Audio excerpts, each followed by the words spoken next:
What is up, everybody? This is Podcast Gameoverse, the only video games podcast on the internet. Can you believe that? It's episode 42. I am Wasabi Ice Cream. Rick with me, as always. Yep, I am here on the only video game podcast on the entire internet. Don't look it up. The only one. Crazy, huh? Yep. Can't believe no one else had this idea yet. Not a single person. We actually invented the podcast, and there's a bunch of copycats out there. So, yeah, just in general, we're the first ones. If you see like a podcast about like My Little Pony, the whole podcast idea was because of us. So you're welcome. Yeah. So. Jesus So we got quite a bit to go over, but first, like, what have you been playing, Wasabi? I know you finished. You finished Tell Me Why, right? I finished Tell Me Why. And I enjoyed it. Yeah. And I know you were worried going into it that it would be like another like generic point and click Telltale copycat, but you said you liked it. You recommend it, right? Yeah, especially finding out what the subject matter was right before I went in. You know, it being like based on a transgender character. I'm thinking, oh boy, it's gonna be one of these. But no, it was actually the story was actually really engrossing. Like I found that I was very much into the story for most of the way through.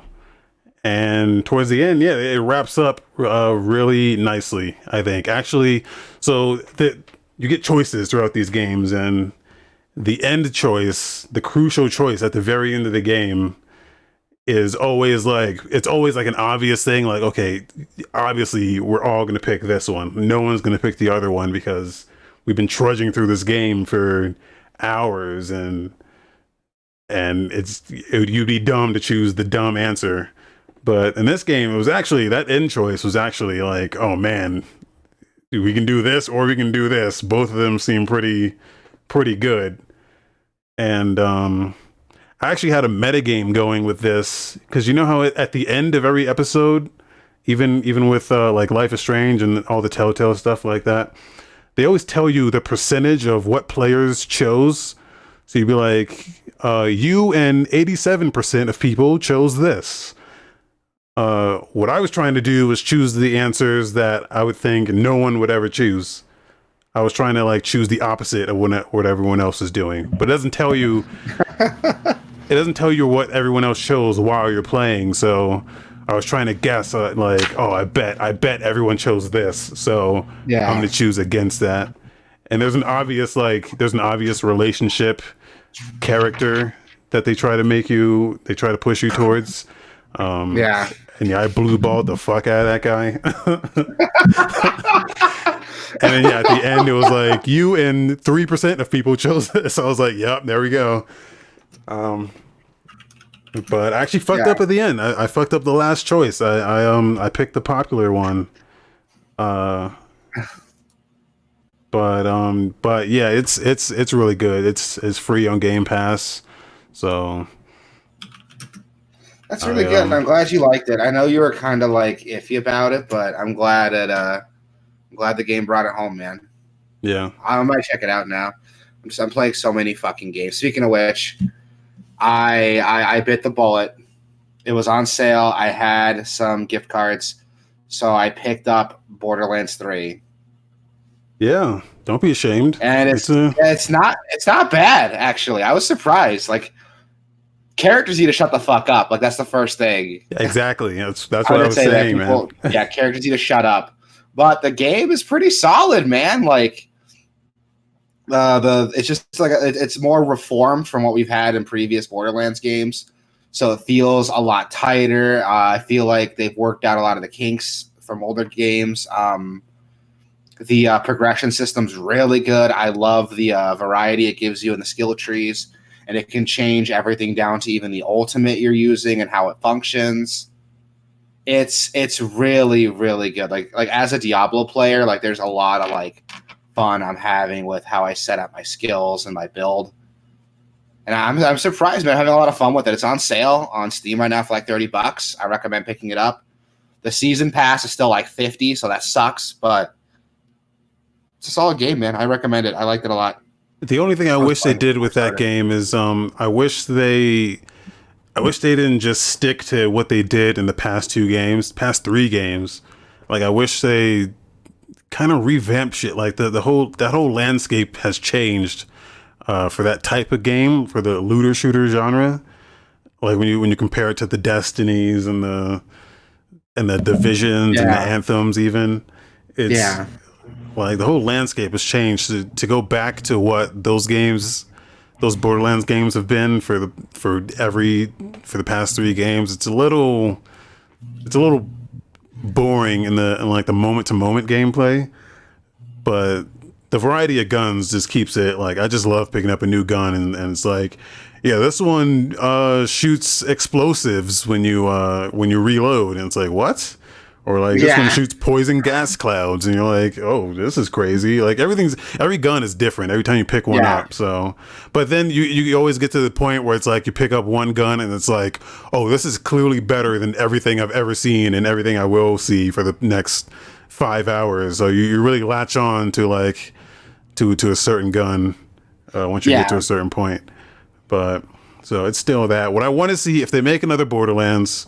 What I want to see is I want to see armor. I want to see them do with armor, like equipable armor, the same thing they do with guns. I want to see them do with armor. So like I'm putting on like a chest piece. They kind of do that with the shields, because even the shields have this weird gimmick. Like I picked up the shield. It's like, oh, when you get hurt, it deals fire damage. But if you're at full health, if you're at full shield, it restores your health. If your shield's at 0, it increases your run speed and your reload speed. Yeah. Like it's really weird. Like they have all like there's a lot which they didn't do in the older games, I don't think, where they had shields that had all these crazy gimmicks. It was basically like the only variations were like it's the recharge speed, the shield strength, and what element it dealt if you got hurt. But they have all kinds of shit. I have this one, it's like if your shield's full, the next attack you do deals double damage, but it takes like 30% of your shield out with it. Which I think would be like good for snipers who aren't going to be that close to enemies anyway. Yeah, like there's some pretty cool shit in there, and I'm like, I can't wait to keep playing and see what else I get. Again, the humor. I don't know if the humor has gotten worse, man, or I'm just older and doesn't jive with me anymore. But I do not find this game funny. No, it's not funny. It's not. Everyone talks way too much. It's all the dialogue in that game is bad, so like I just mute it and put a podcast on. Yeah, dude. Like there's a lot of jokes that I'm like that aren't funny that I see coming. Like there's this mission where like you have to. I'm not gonna spoil too much, but you find this person's head in a jar. And you find out they're trapped in a simulation. When you save them, the character's head in a jar is like still conscious. They're still talking, and a character says to them, "Oh, we saved you, high five." And I'm like, "Oh, dude, you're gonna make that joke, really?" Like that is the like most Disney Channel ass fucking joke I've ever heard. To look to someone with no arms and say high five, and of course the character responds, "Dude, not cool." Like that's not funny. Like, you think of the first person to make that joke? I was playing it yesterday or 2 days ago, and I laughed at something, and I don't remember what it was. So. It must have been that memorable then. Like it's possible to have a funny game. Like another example, I know we talked about this, and I do want to do a quick look at this is Battletoads. That gets another game where characters don't shut the fuck up. But it's very self-aware of the humor, even to the detriment of the characters. And it's actually there's a couple jokes there that got me laughing. Yeah. And so far I've dumped oh, God, you know what? Let's pull up Steam. I've dumped quite a hours into Borderlands 3 already. If I had to guess, I'd say like 3 or 4 hours in Borderlands 3. Oh, let me see. Oh, you haven't seen anything 8 hours. yet. Oh shit, 8 hours. Never mind. Way more than that. That game is significantly longer than I thought it would be. Yeah, that's what everyone tells me. I've dumped 8 hours in Borderlands 3. I've like pity laughed at maybe one joke.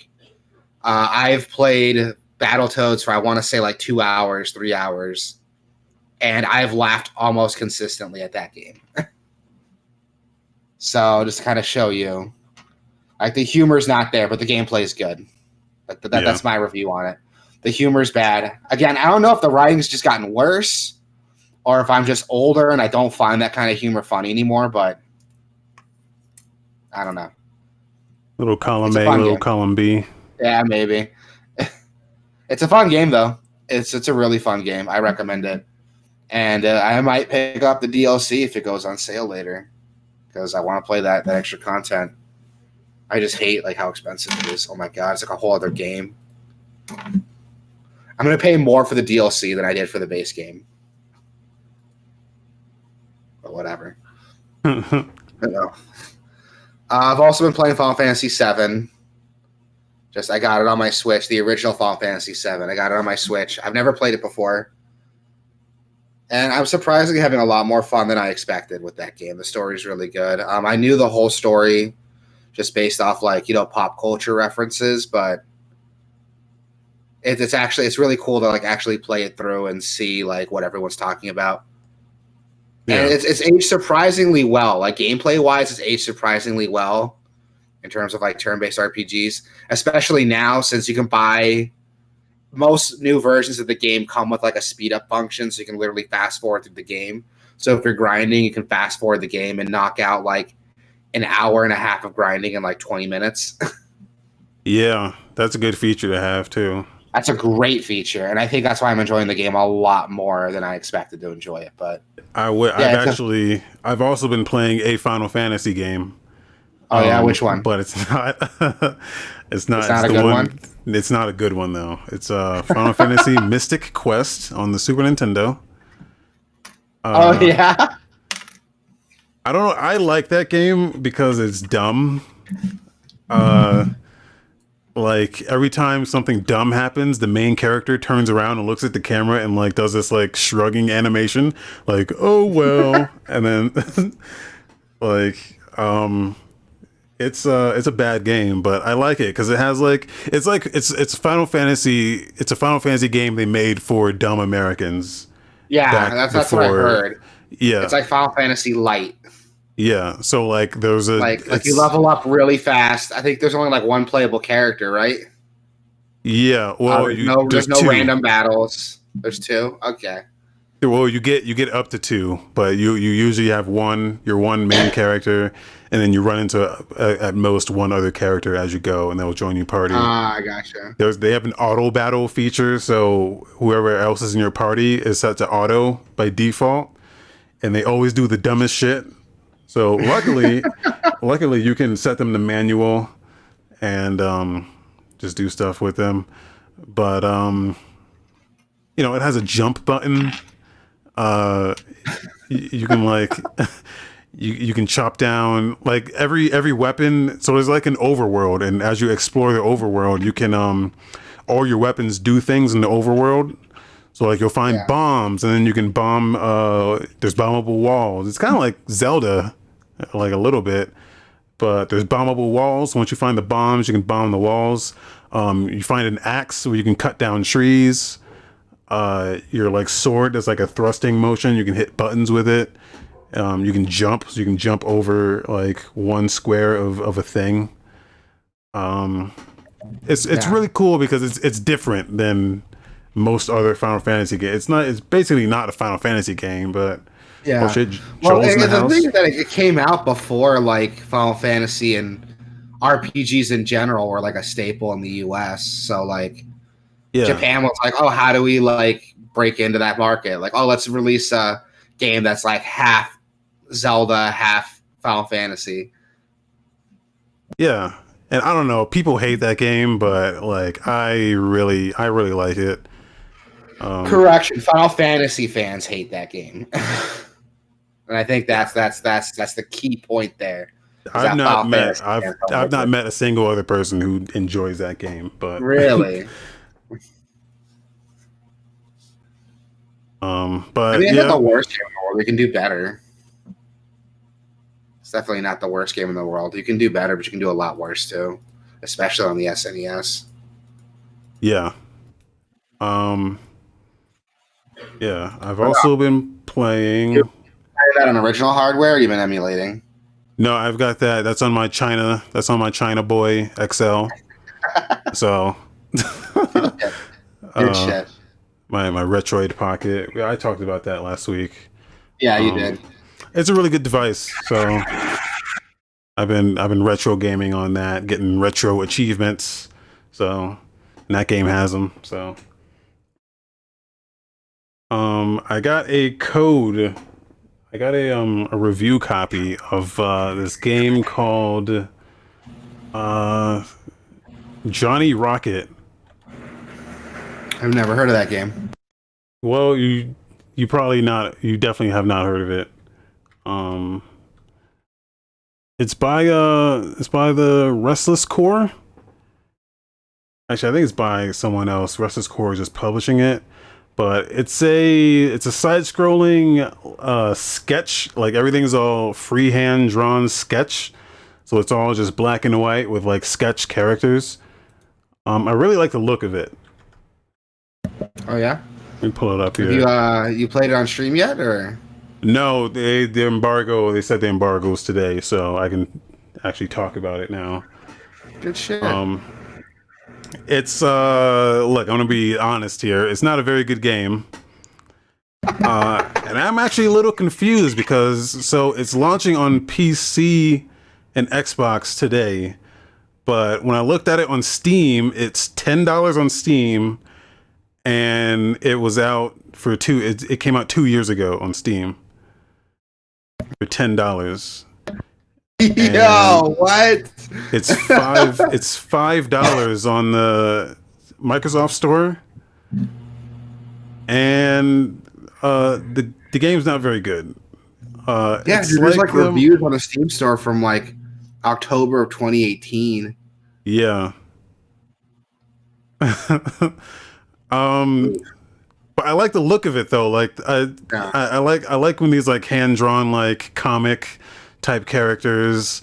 I think the story is like revolves around Nazis somehow and something like that. I don't really understand. Like but any game where you can like kill Nazis is cool with me, dude. it's Nazis like a side-scrolling like shooter type thing, but it's not. You can't like the controls are bad. You can't shoot up, or you can only shoot straight. So you can run forward and shoot forward, and jump. You get a double jump, and then that's it. And it's got this whole like toilet humor thing going on, where like your health is literally rolls of toilet paper. I can dig it. It's yeah, it's interesting, but I'm watching the gameplay. It doesn't look bad. I mean, it's not Contra, but it doesn't look bad. Well, wait until you play it and like hear it. Wait, let me see if I can get the audio coming out of this because they do their own voiceover work, and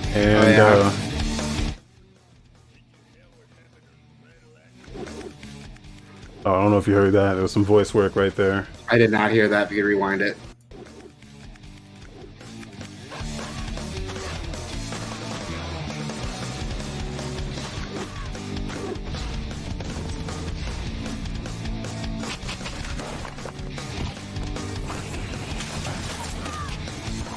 Like, it looks cool. You actually don't do any of that. Yeah. Giant red battle for universe. What? There you go. That's the actual voice. Yeah, it's just not it's not very good. I'll just say that right now. I'll probably stream it a little bit. It's extremely difficult because there's no like every enemy hits you as soon as it comes in, because you can only shoot straight. So you have to go directly in the line of fire to kill anything. And as soon as you get into the line of fire, they will shoot your fucking ass, like straight up. There's no, you cannot. Shots like hit scanning, or are they like avoidable projectiles? They're not hit scan. It's not hit scan, but it might as well be because it goes so fast. Some guys have like machine guns, and you'll take multiple hits. There's no like, there's no frames of invincibility. Yeah, there's no recovery frames. So as long as you're in the line of fire, you're taking hits, hit, and you can die instantly, man. It's crazy. Oh, So like it's extremely difficult because of that. Yeah, I'll probably stream that later on at some Yeah, point. I'll check it out. And then another bad game, Avengers. I finished that one, so You talk about this game like every week. Like, well, I'm done talking about it because I finished it and uninstalled it. So I will not be playing that game anymore. yeah, Yeah, I want to try it, but like, it doesn't look great. Like, it looks like God of War, but shittier. the story was okay for a while, but it kind of lost me like towards the end. You were telling me that, like, you liked Kamala Khan a lot. Yeah, But she's great. She's great. And like the in fact, character. she's a newer superhero. I think she only like got her debut a couple years ago. She's Oh, pretty new. really? Yeah, she's like The super new. the character interactions are really cool. Like they're really good. They interact with each other really well. Like the dialogue between them is really good. It's just the story that surrounds that is like some like X-Men esque type stuff or Infamous where like there's an explosion and a bunch of random people get powers, but they never actually capitalize on that core idea. Like there could have been a story they could have told with that, but they never really do. Even Kamala goes like, she goes, man, I feel like I'm the only one, and then right after that, you find out that she's not the only one. Like it just it doesn't give any time for that to play. Like they have no time to play off of that idea in itself before they tell her, oh, you're not the only one. There's a bunch of you, and here they are. Yeah, I don't know. This like That's a huge bummer, especially Yeah. since like Infamous did that like what, like 8 years ago, and it did it like way better. Yeah. So Which, by the way, if you want a good superhero game, Infamous 1 and 2, I will argue still hold up today. Infamous 2 Infamous is better. great. Yeah. Those are on PlayStation Now as well. Yep. So if anyone's listening, go play them. The new PS4 one, what was it? Second Son. It's not bad, but I think Infamous 2 is like the highlight of the series. I think that's my favorite. Yeah. I mean, and yeah, so the story of Avengers is basically Infamous Second Son. Like Oh yeah. there's people out there with powers, who got powers from this event, and then there's a corporation that's trying to like harness them or like lock them up and like harness their powers. Like it's all now that I'm thinking of Infamous Second Son. Like I was only thinking of the first game, but Second Son is probably like a good analog for exactly what Avengers is doing, but a good version.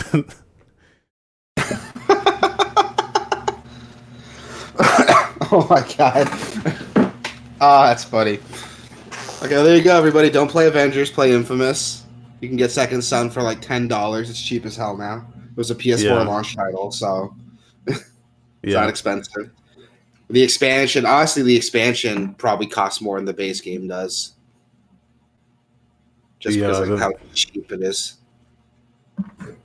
Yeah, I'm sure they gave away the fetch side episode as like a free PS Plus thing, I think. Yeah, they gave that away a while ago, but if you're too late Really? to hop on that, I think it'll set you back like $20. It just sucks. Like it's digital only, so it's not like it's rotting on a shelf, so they can charge whatever they want for it. You can Yeah. get Second Son for like maybe $5, $10, but First Light is gonna set you back like 20. Yeah. But whatever. It's a fun game. It's worth it. It's better than Avengers. In other news, not video game related, my wife and I got a cat, another cat. Nice. A little kitten, yeah. So my wife and I have been talking about getting another kitten for a while. We wanted a black cat. We couldn't find any in shelters.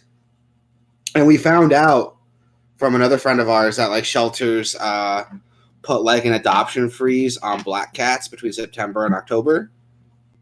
Why? What does that mean? Apparently because Satanists like to adopt them and sacrifice them. Oh shit.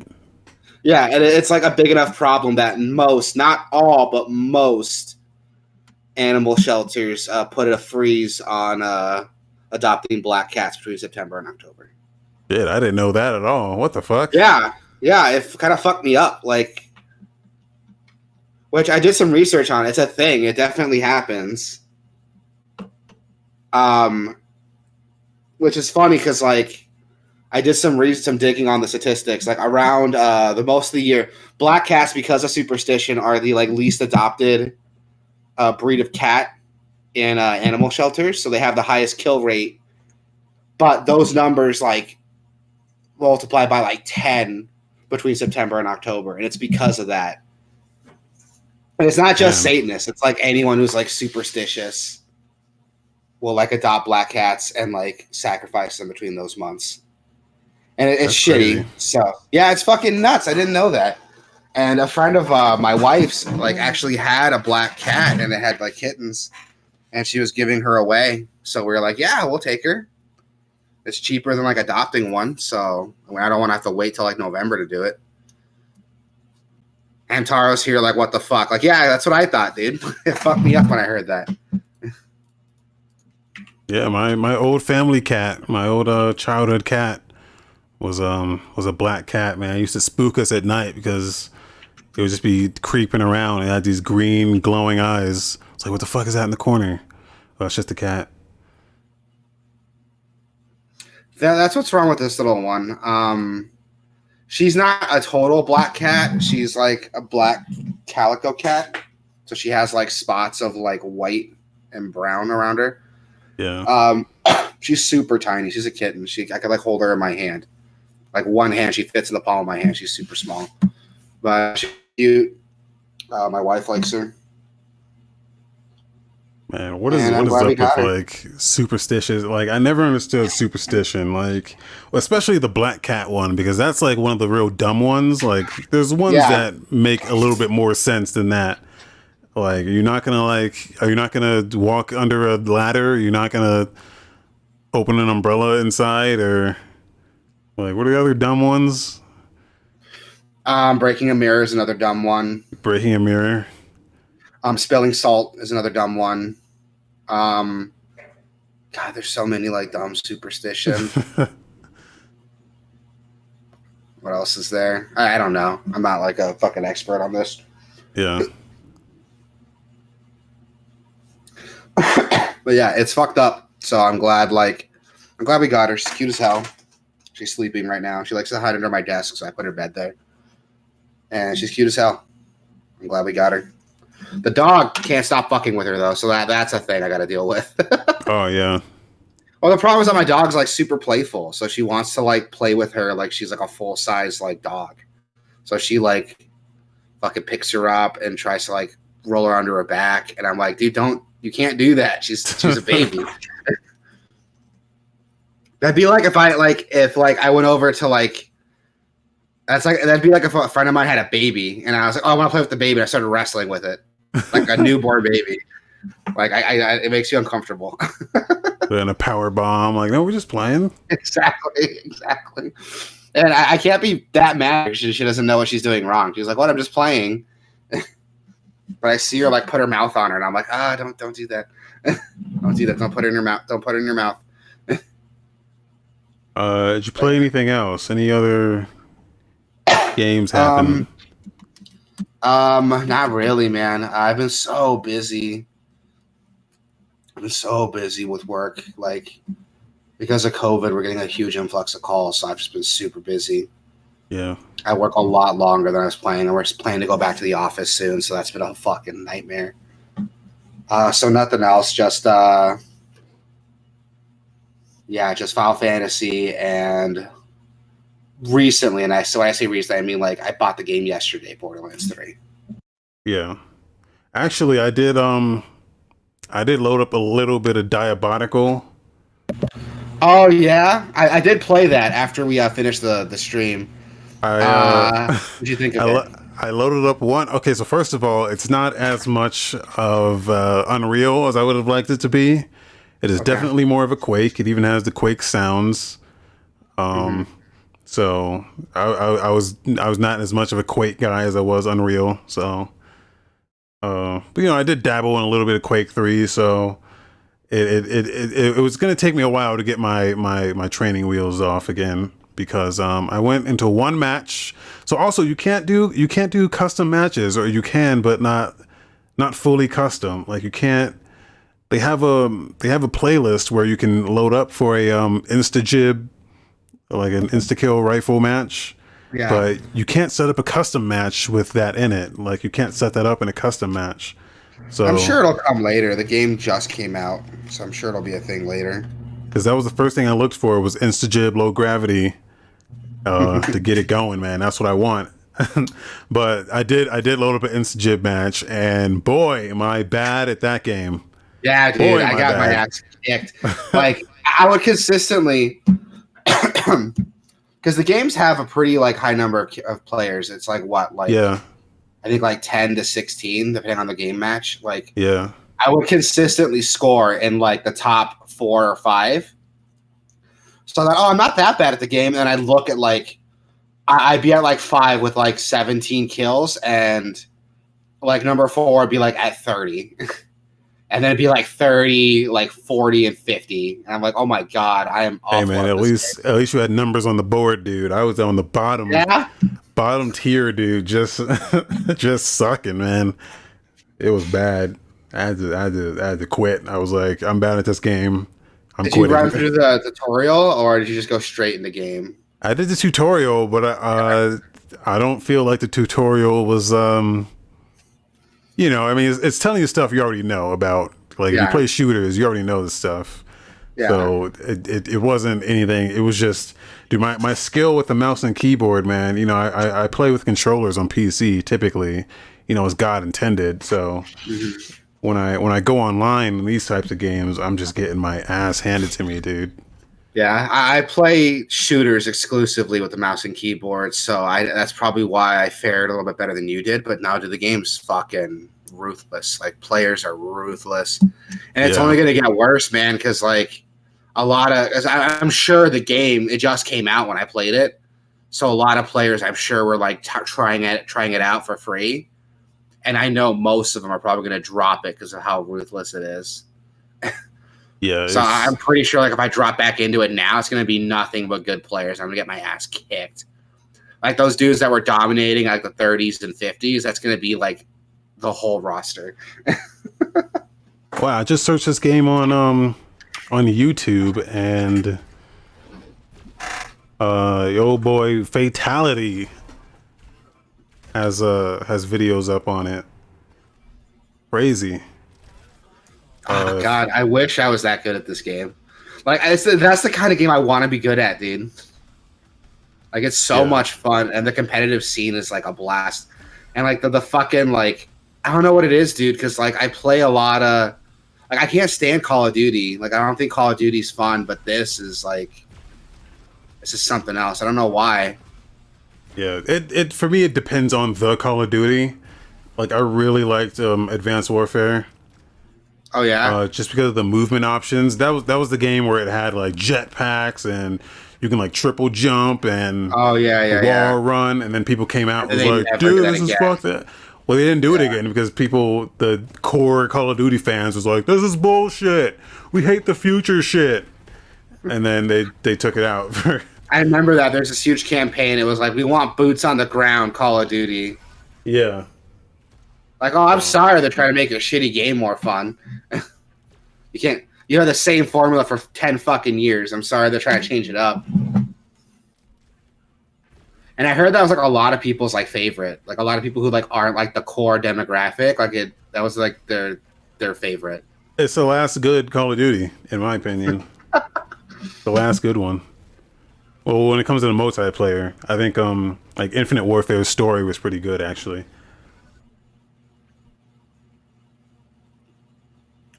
I really want to be good at Diabolical. I might give it another try in the future. Oh, I did play Spellbreak. That was my buddy got into it, so I downloaded it to my Switch and gave it a shot, and I liked it a lot more than I thought I was going to, man.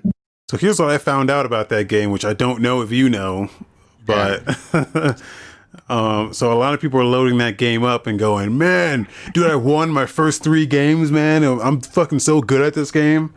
Only to find out that like it throws bots at you for like the first couple matches. It throws bots at you. Yeah. So That's what I like heard. everyone wins their first game. At least everyone's like supposed to win their first game and feel really good about themselves. Like, oh, I'm good at this game. I'm going to keep playing. And no, you're not. You're just playing against bots. That's what happened to me. I won my first game, and I was like, dude, I'm like really good at this, surprisingly. And my buddy's like, yeah, I won my first one too. And I was like, wait a minute. And that's when I looked it up, and I was like, oh, okay, that explains it. I found conflicting reports. Reports say it's only your first game. Yeah. That's all bots. I've heard reports say it's your first two. I dominated my first three, so I'm like, I don't think I'm that good at this game. Yeah. And after that, like I would consistently score on like the top three. I wouldn't quite win, but I would be top three, depending on like how lucky I got. I played some games recently where I just got dealt some shit hands, and I just get killed in the first couple like minutes. But Yeah. if I get a good thing going, I can consistently get in the top three. I think I don't really have an issue with bots. Like especially if it's just trying to introduce you to the game. Yeah. The bots can be a good way to just get you used to how the game works and Yeah. get your feet wet, and then throw you into it like as you get used to how everything works. But Yeah. That's why I don't hate them too. But it's a fun game, dude. Like I got into it. I kind of dug it. I might try it again later. We'll see. But that's one of the few like battle royales I don't completely hate. all right, fucking Spellbreak.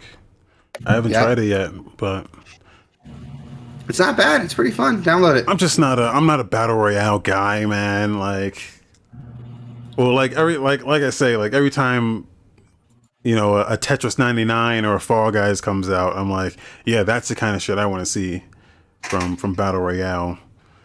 Not Or the Mario battle royale coming out. yeah, you know, Bomberman Fucking battle limited royale. time. A fucking limited time battle royale. That has no reason to be a limited time thing. Yeah, Oh, yeah, that that's pisses me upsetting. off. But It's super upsetting. Moving on, Ubisoft had their Ubisoft Forward event a while ago. We got some good, some bad announcements. yeah, No surprise, Just Dance. Well, before we start, there was no Rayman announcement, so I was mad about that. were you expecting a Rayman? I was hoping for a Rayman. I thought Rayman Legends was a fucking phenomenal game, and I want to see a sequel to that. But it looks like Ubisoft isn't focusing on that, so that's a bummer. Yeah. We got another Just Dance game, so that's cool if you're into that thing. Dude, I'm not gonna lie. YouTube, you know, YouTube recommends stuff, right? Like, Yeah. so this just showed up in my recommendations. Just this Just Dance video of these guys just dancing to one of the songs, and I don't know, dude. This might have turned me on Just Dance. Like I might be into this now. Really? Just because I don't know, it looks like awesome. Not awesome, but like they're dancing their asses off, dude. And it just looks awesome. Like I don't know. I watched this and I was like, you know what? This kind of looks all right. When I played Just Dance, you weren't like controlling what was on screen. Like you're trying to mimic the movements. Yeah, they're not controlling it. Yeah. But I don't know anything about Just Dance. That's the thing. It's a fun. So when I was still working at a Best Buy, Just Dance and like Dance Central were the two like big ones, especially when the Kinect was like still new. Yeah. I liked Dance Central a little bit more because it used the scanner to like imitate what you were doing. Yeah. Not imitate, but like record what so your score was based on how well you replicated the move. Right. So, and the moves were a little bit more complicated than what you saw with Just Dance. Like it was like Guitar Hero, basically. It was made with the same team, Harmonix, so that's why. And it had a scoring system and a difficulty modes. I think Just Dance is like, oh, here are the movements, like try to replicate them, and it's not like as intense. But it's a fun party game. Like I would play. My buddy had it, and whenever we'd go over, we would get drunk and play it. It's a great party game, especially if that girls over, because it's a really easy game for most non-gamers to play. You just copy what's on screen. Yeah, there's no points, there's no score. Exactly. The game's just like, oh, way to go. But then I'm like, how? Like, what's the connection here? Then is what I'm thinking. Like, if you don't already know the dance, because it doesn't. I mean, it shows you on screen what the dancer is doing, but the actual like prompts, you gotta like do the dance over and over and over again to actually learn it. Because it doesn't tell you the in betweens; it just tells you, the keyframes, I guess. Yeah, and that's where it's tricky because like Dance Central, before the game started, it would be like, "Hey, here are the moves you're gonna do." Yeah, and it would have you like, it would show you these are the moves you're gonna do. This is how to do them. And then it'll show you. It'll show you on your body where you're going wrong as well. Yeah, like, oh, your leg's too forward here, and it'll show you like, oh, it's getting red there. I'm not doing it right. So I don't know. I saw this video and it kind of, I don't know. It's a fun party game, man. I'll be honest. It's a great game to play with some friends, especially friends that don't really play video games. Yeah. Like, I would argue it's a better party game than like Guitar Hero, because Guitar Hero and like Rock Band still require like a lot of coordination.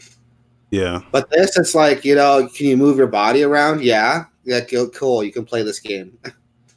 And I think some of the newer ones, like if you don't have enough controllers, because, oh God, I don't know. They change it like every system. But I know with like the Kinect, if you didn't have like the controller, if you didn't have a Kinect, you could use like your smartphone. And your smartphone would like, you'd hold it in your hand when you dance, and it would determine how it was moving, if you were keeping up with the dance or not. I don't know. Yeah. It's like I'm not entirely sure how it worked, but there's a lot of people like them. My wife wants to get the new one, so I'll probably be picking that up for her. But that's it. They're fun party games, and as long as we keep having music, Ubisoft will keep making them. Coming up next, though, what else got announced? I'm trying to find that fucking page. I think I lost it. Yeah, actually, like, all of this was actually in the pre-show. Like, they actually didn't announce this in the main show. All of this was in the pre-show. So, they're doing a Far Cry VR game. Yes, I did see that. And it was... So when I saw this, I was like, boy, this looks dumb. Like, why are they running around with plastic gun attachments? And you come to find out that this is not... You can't just play this. You have to go to, which I've never even heard of this place. They're called Zero Latency. Yeah, it's like a whole VR like experience. Yeah, like they have a whole building dedicated with the VR mapped out over it, and when you put on those goggles, you're like running through this like venue. Yeah, with the VR stuff over it. Which, I mean, that could be pretty cool, man. Could be cool, but I'm not going to play this. Yeah, me neither. Like, this could have been something you might have tried out if it was in your home, but also very optimistic that they think they can launch this 2021 with COVID, but whatever. Yeah. I mean, I hope we're going to be over it by then, but if we're not, what are they going to do? Just postpone it? How far back are they going to postpone it? Before the new Far Cry comes out? Like, is that their goal, to put this out there to drum up attention for the new Far Cry? Probably. But what if COVID's like still a thing? Like how far are they willing to postpone this thing? I don't know, a lot of questions, but we'll see what happens. Next we had I saw those plastic guns and I was like, this is the dumbest thing I've ever seen. Like, we're going back to like Wii. Is this the Wii? But yeah, okay, that's it. Next, we have Notre Dame VR, which I wasn't expecting from Ubisoft. Um, it's like a virtual reality tour of the now. Has it been repaired yet, Notre Dame? I don't know, because I know it burned down last year. I think they're still in the process.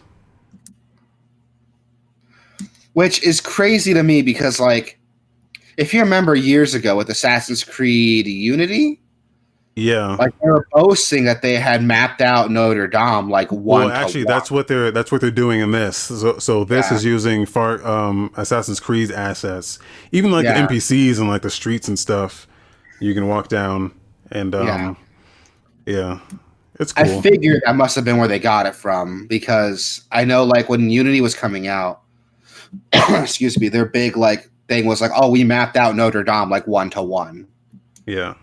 So I'm not surprised that they still have those assets. They could use it for this VR, which is cool, man. I think like Ubisoft puts so much work.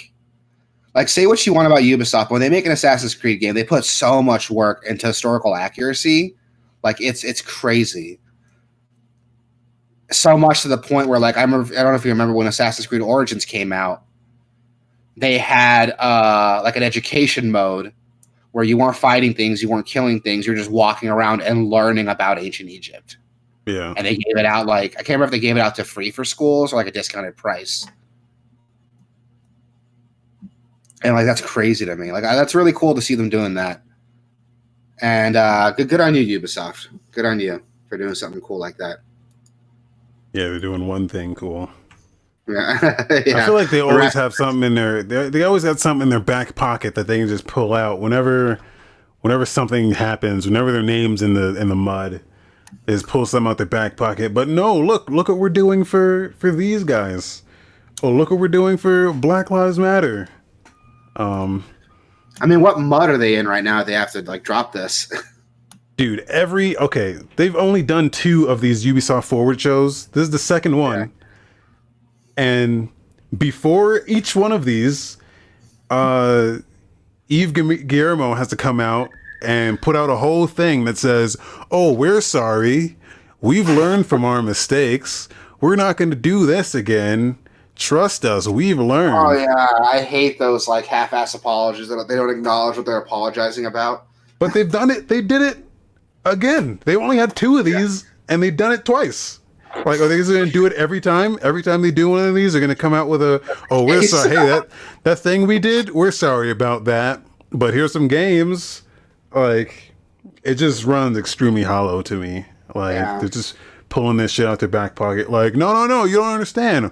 That thing we did, we're sorry about it, and here's what we're doing. We're giving all this money to this thing, and you're going to forget about it. Here's games. Yeah, I don't know. It's fucking... Yeah. But then, like, if you look at, like, on this, like, YouTube video, all the comments are like, oh, yes, Yves Guillermo, he's the greatest guy in the industry. You can tell he really cares about us.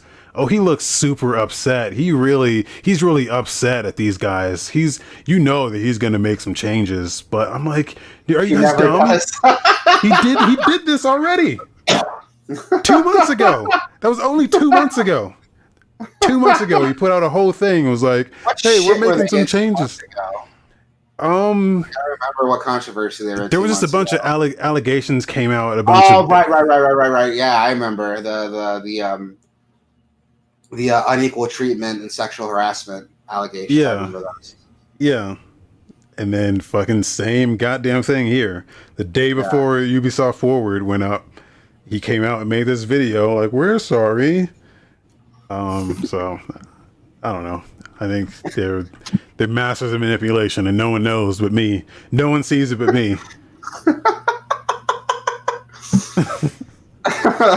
So back to the games.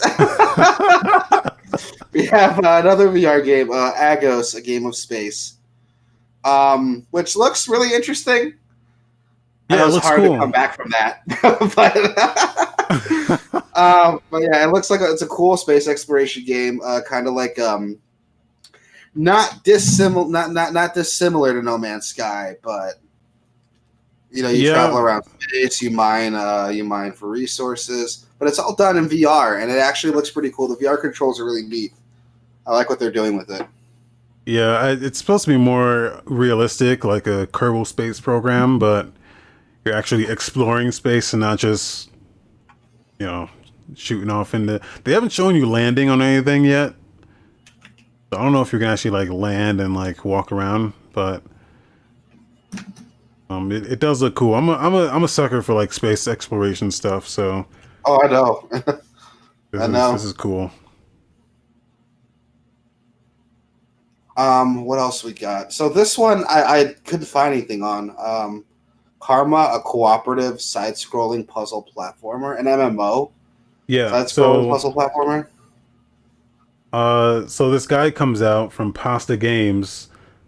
He's not just a guy; he's the final boss. His title is the final boss of Pasta Games. But he comes out. I say this with Nintendo all the time. I hate it when they don't put their trailers up. And yeah, they didn't put a trailer up for this, but so these are the guys that made Rayman Legends. They made a bunch of like PlayStation Minis, if you remember those on like PSP. They made the Pix the Cat, Pix and Run. Yeah. And yeah, so this game's like, when he explained it, I was like, what?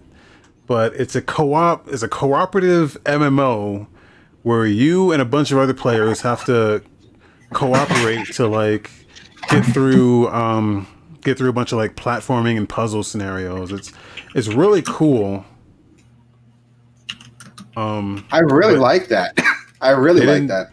They didn't say much about it. He said the more you cooperate, the more abilities you get. So you'll be able to transform into different animals who have different abilities, and you get karma points for cooperating with people. And the more karma you have, the more abilities you get. Mm-hmm. It looks really cool. I like the concepts. Yeah. I like it a lot. I might be into this actually. Like that's really cool. Another one that I was really excited for, and this is one I want to go over, is Immortals Phoenix Rising. Which, if you remember, used to be Gods and Monsters. Yeah. And that was rebranded as Immortals. And it looks like a Breath of the Wild clone. Yes, it does. Which I'm not upset about. Because we talked about this in the last podcast. Breath of the Wild is a great game. It's a shame it's only on Switch. So now, with a game like this coming out that copies a lot of Breath of the Wild's ideas, we're going to have something fucking awesome.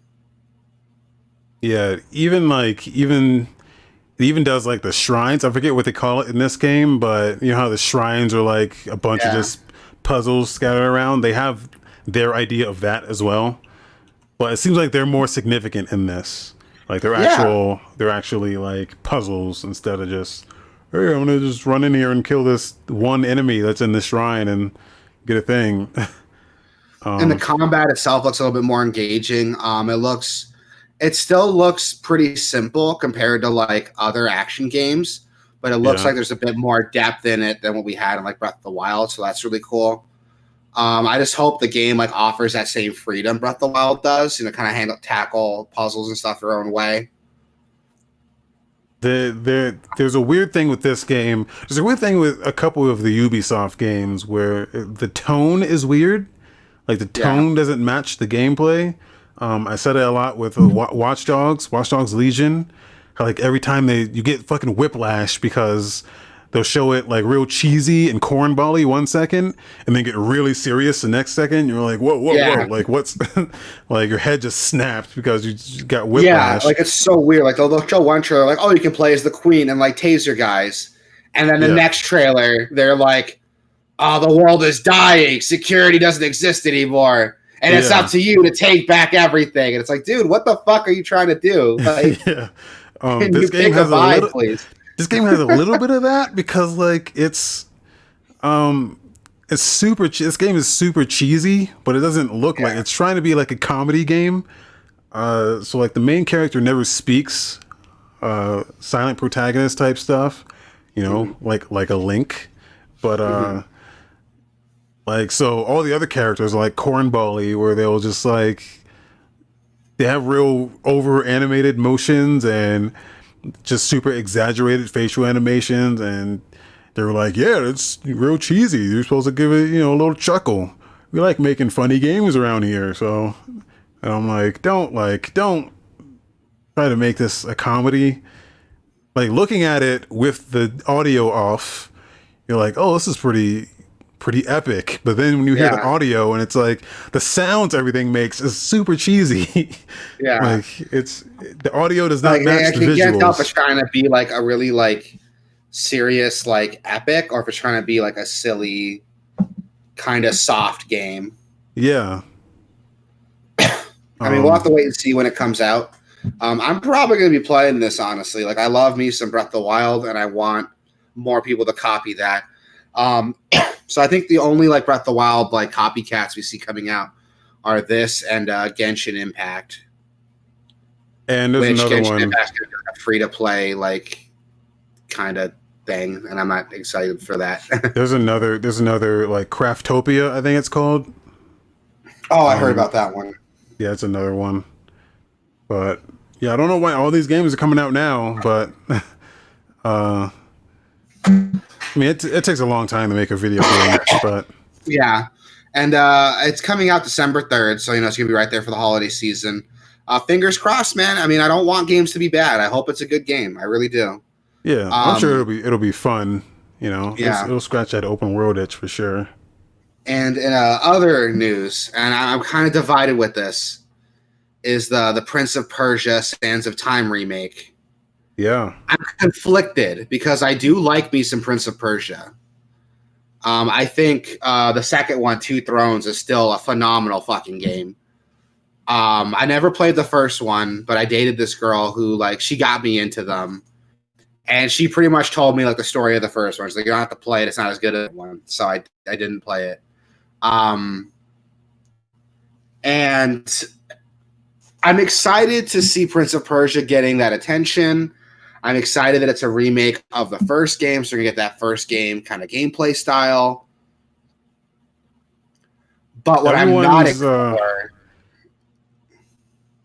everyone's saying this game looks terrible, but I don't think it looks that bad. But does it look up to par with like, you know, the Crash Bandicoot remake?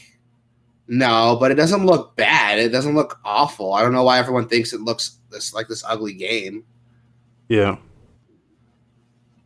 Like, graphically speaking, much worse games have come out this generation. Especially now around this late in this generation, a lot of really ugly games have come out. I think the big thing that's got people upset is when you put it alongside the other remakes we got, like the Tony Hawk HD, Crash, Spyro, it does kind of fall behind when you compare it to those. Yeah. I mean, it's not bad. I think it's just more the artistic style they chose here isn't super great. But it also doesn't like, it doesn't look great, but you know, it's not terrible. Yeah, it's not the ugliest thing in the world. But yeah, I'm Prince of Persia. Yeah, I'm into it, dude. I like to do the whole trilogy, if I'm being honest. Yeah, really. I think all the games are discounted right now. Yeah, which I haven't played it on PC, so I don't know how the PC ports are. But I heard they're not bad. Yeah. I'll probably just pick up the second one because that's my favorite one, but we'll see. Two Thrones wasn't bad, but I feel like Warrior Within was probably like their high point. So here's my question is, are they bringing back Prince of Persia? This isn't something you just do and just like it's a one-off. Like, this is something you do before you bring a franchise back. Mm-hmm. Like, you do this to drive up the hype. So when you bring the franchise back, it's fresh in people's minds. You know, like they did with Crash Bandicoot. I'm willing to bet that's what they're doing. It also reeks of like, excuse me, a lack of confidence because even though they're bringing it back, they're only remastering the first game of the trilogy. And graphically speaking, it's not like up there with like the other HD remakes we've gotten. So it sounds to me like they might be doing this to test the waters. Yeah.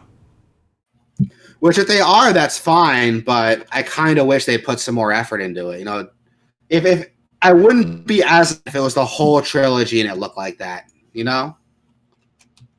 If they're only going to do one game at a time, like they should, like, up the graphics a bit. But yeah, but from what I understand, like this is the one though. Like this is the one that people really care about.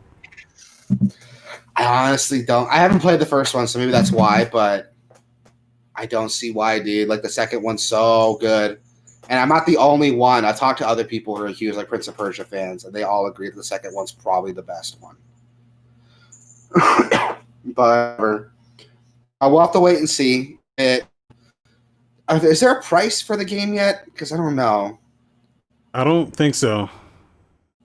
They just, I mean, the game's not even like... drops for like $60. It's $40 for the Prince of Persia: Sands of Time remake. Okay. Which, again, you know, kind of bums me out because, like, you know, when the Crash Bandicoot remaster came out, that was the one that was the whole trilogy. It looked better than this.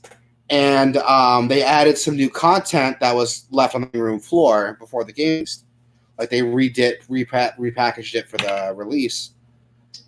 And that was also $40. So I'm kind of like, you know, I feel like I'm getting shafted here. Especially Nintendo doing like $60 for almost no work, emulating their game. So yeah, I don't know. I feel like I'm getting shafted, but maybe it's going crazy.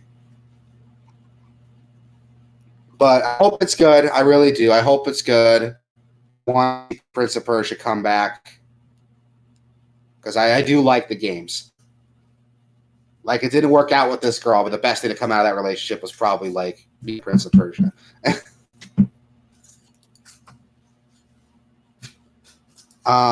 What else we got? So I want you to elaborate on this. I want everyone listening to hear this. We go based off Wasabi writes in advance. And he noted here, Sam Fisher is coming to Rainbow Six. Well, yeah. Well, can you elaborate? Comment. It's LOL because Splinter Cell fans are fucking pissed because, and you know, I would not consider myself a Splinter Cell fan. I mean, there once was a time where I enjoyed me some Splinter Cell, but no longer. But there are still people who are diehard for that franchise, and it's hilarious to me that Ubisoft keeps shitting on Sam Fisher. Or they're shitting on, I guess, the fans of Sam Fisher by putting him in every Ubisoft game except a Splinter Cell game. For whatever reason, they just refuse to put him in a new Splinter Cell.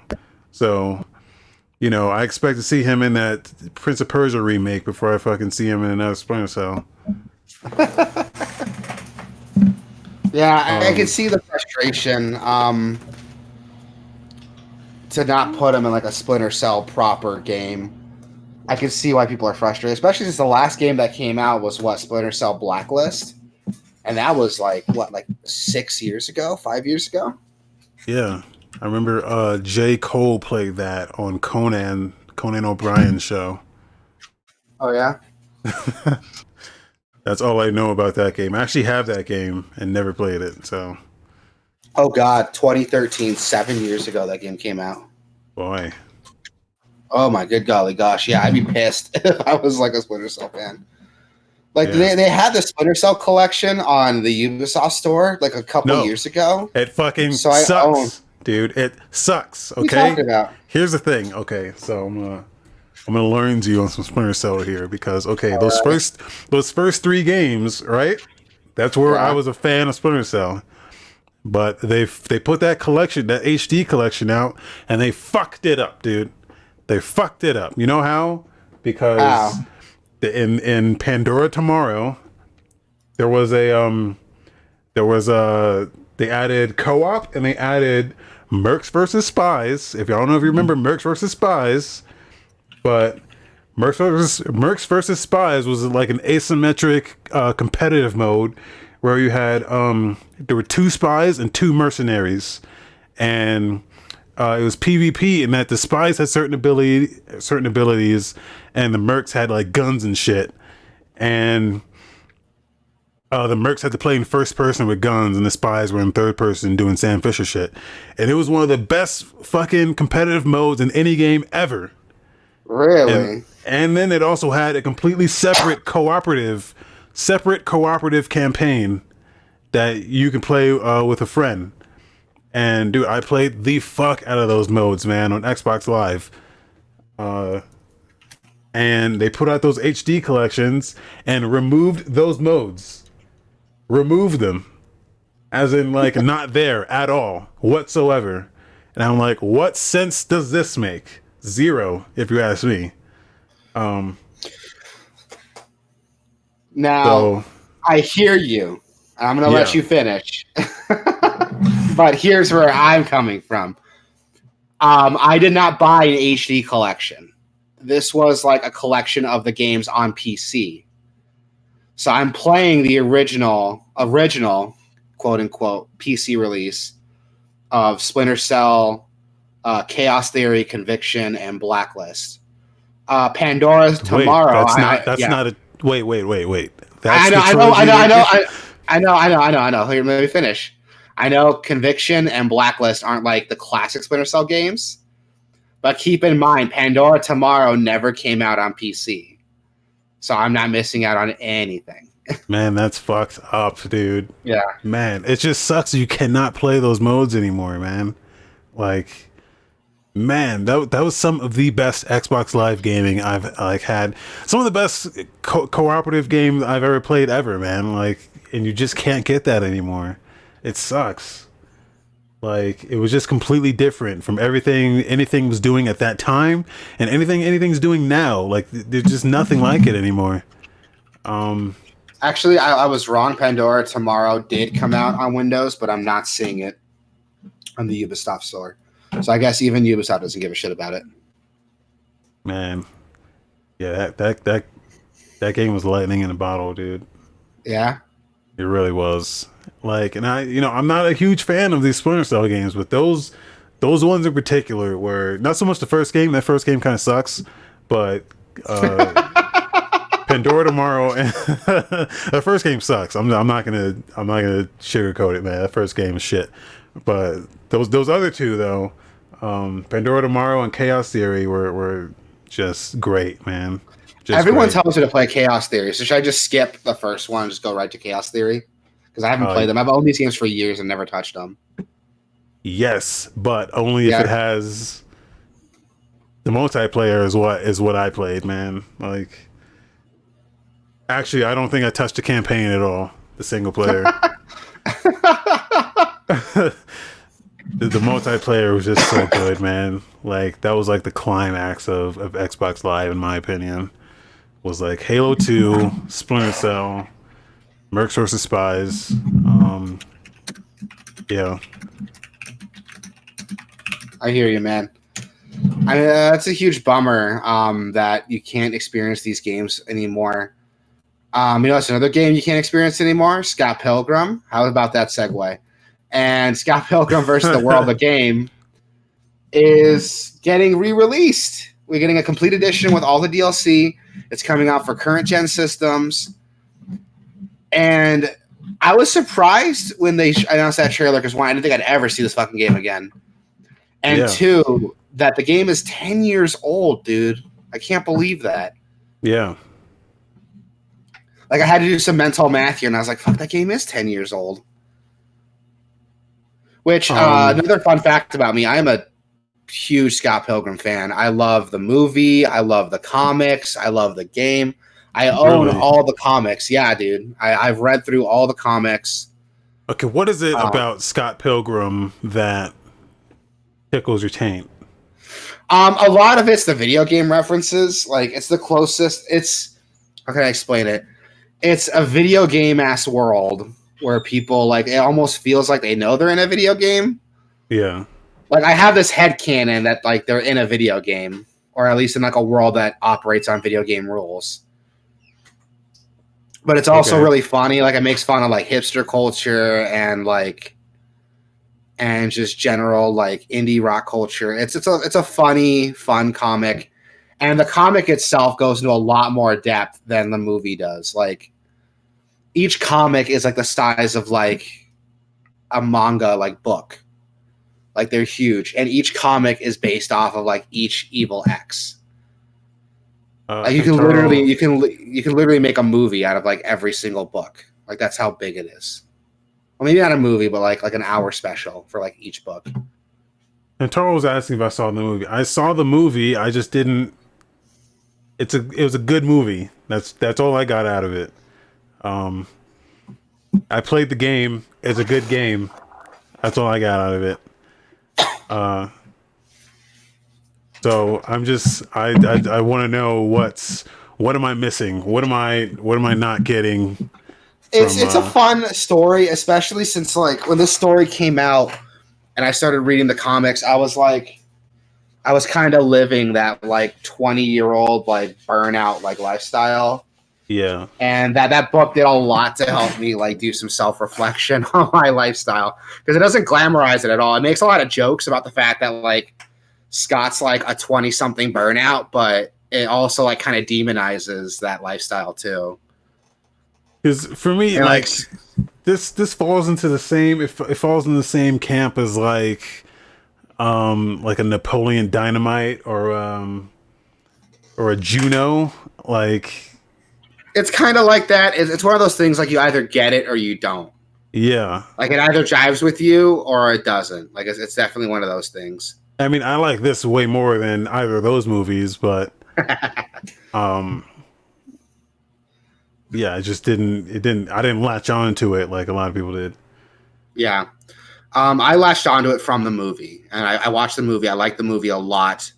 I played the game, and I was like, and I'll check out the comics, and I love the comics. Fun little fact: when I started reading the comics, I was in college, so I was broke as shit, so I couldn't afford the books. So I did some illegal pirating to read the comics. Didn't even pirate them. Like someone like scanned them and put them all online, so it doesn't really count as piracy if I never like had them in my possession. Oh yeah, it's on the sites. The site is it's their onus. Yeah. They're the ones that deal with the DMCA. So I read it. Yeah, so I read it, and that's where I first read them all. I did make up for it by buying the collection when I had the money. I did buy the Scott Pilgrim book collection that comes with like all the books and a poster. And like a year after they did that, they released like a new collection of the books reprinted in color. So I'm probably gonna buy that because I'm pathetic. But dude, I love me some Scott Pilgrim. I'm happy to see this game coming out. It's coming out holiday 2020, and you can bet your ass I'm gonna pick it up. Coming to Stadia, so you got no reason. And the Uplay Plus, you see this logo here? The Uplay Plus logo? That's the first time I've seen that. Yeah, I've never heard of that. Is that like Ubisoft's like answer to like PlayStation Plus or like Game Pass? No, it's their streaming service. The streaming service? If I'm okay, that's the first time I've seen that. So I'm gonna search that real quick. While you're doing that, Plus. I'm gonna take a leak. I'll be right back. Like 2 minutes. It's okay, it's not streaming, or is it? I don't know. Okay, it's their subscription service. For $15 a month.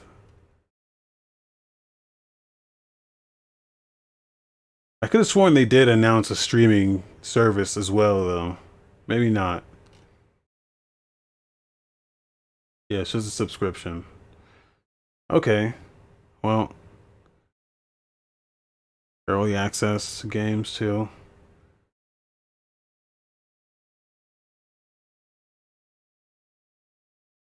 Blast in the thing.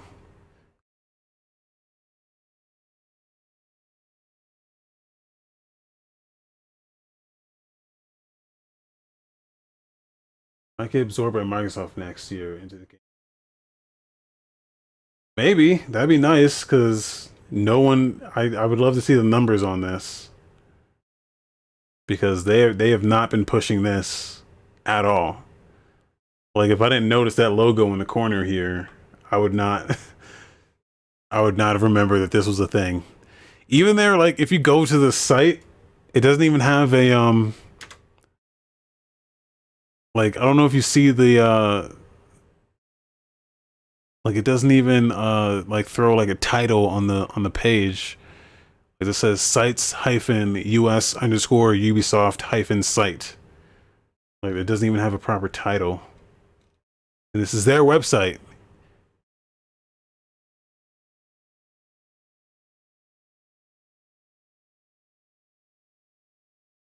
But you know, now that I know that this exists, you could like low key put in $15 and just try to like speed run like Watch Dogs Legions and Assassin's Creed Valhalla. Because you know you get it for an entire month, so I might try to do that. Those are two games that I would not want to pay full price for. But yeah, okay. You play Plus. That's how was it? Well, my P, it was great. Everything you dreamed of? Yeah. It's everything I needed. And Good. more. So what's the consensus? Like the Cliff Notes version? It's just It's Uplay their Plus, subscription. Yeah. It's a subscription service, so you pay $15 a month, and it's all you can eat Ubisoft games. Okay, so like Game Pass, but for Ubisoft. That's cool. Yeah. All right, cool. And We have another game. Oh, I sorry. was gonna say if they go the EA route, they could probably merge it into Game Pass, like EA did. But yeah.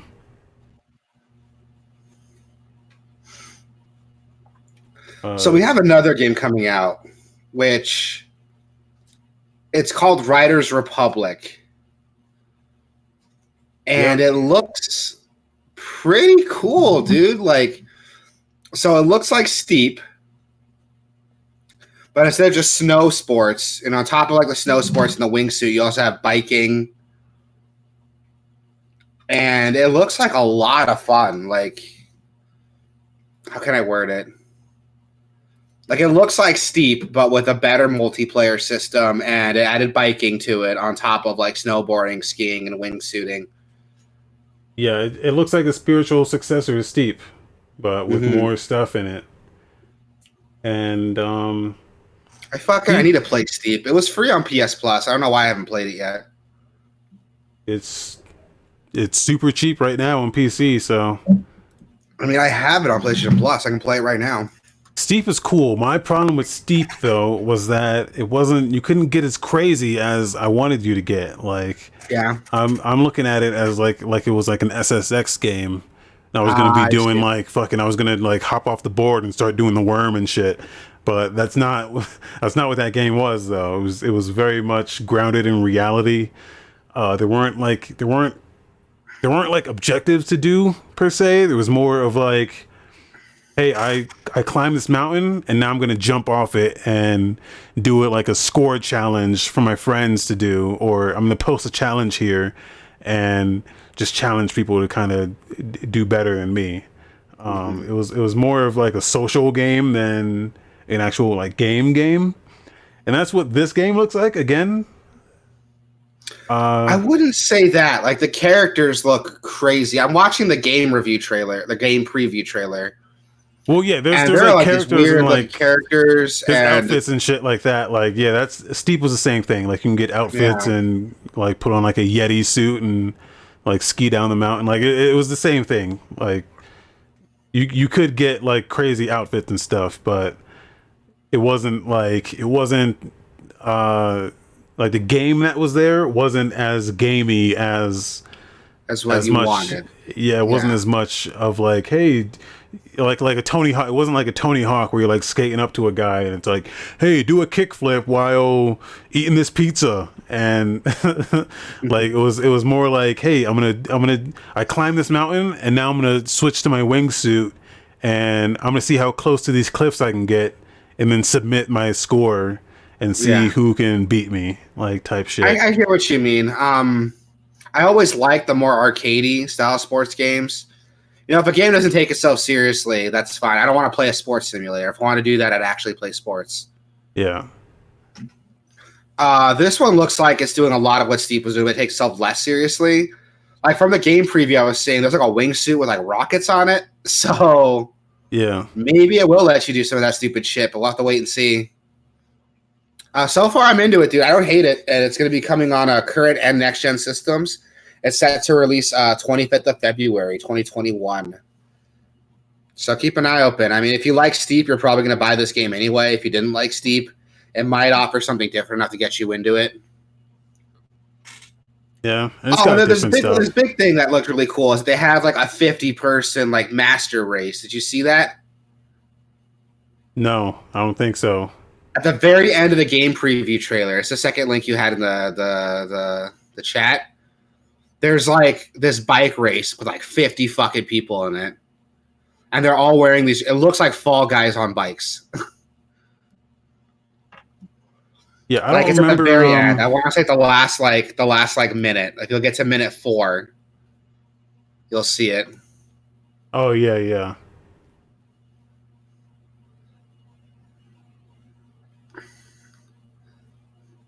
Like that looks fucking crazy. Yeah. I said master race. It's a mass race. I was accidentally racist there for a minute. Man, they're taking this stuff seriously, huh? Master race. Wait till you get their next game though, the Final Solution. But no, the game looks like fun. I'm probably not. I don't know, dude. I want to play it, but I'll wait till the reviews come out and see what they say. And if I do get it, it's probably not going to be for like $60. I'll probably wait till it goes on sale or something. Yeah. Again, it looks fun. I need more of a game. You know, I need more substance. I don't really like sandboxy stuff. Hamtaro says it'll be popular on Twitch for like a week. You're probably. Yeah. Probably. Most likely. What else we got? PlayStation 5 is having a showcase this Wednesday, so tomorrow. Yeah. Sony has a scheduled digital showcase about 40 minutes long, and it will feature updates on some new titles coming to the PlayStation 5. It will be broadcast on Twitch and YouTube, 1 p.m. Pacific time, and 9 p.m. What the fuck does BST stand for? I don't know what these times mean. BST? Yeah, you put 9 p.m. BST. In the notes here. I don't know what the fuck that is. I think that's some European shit. I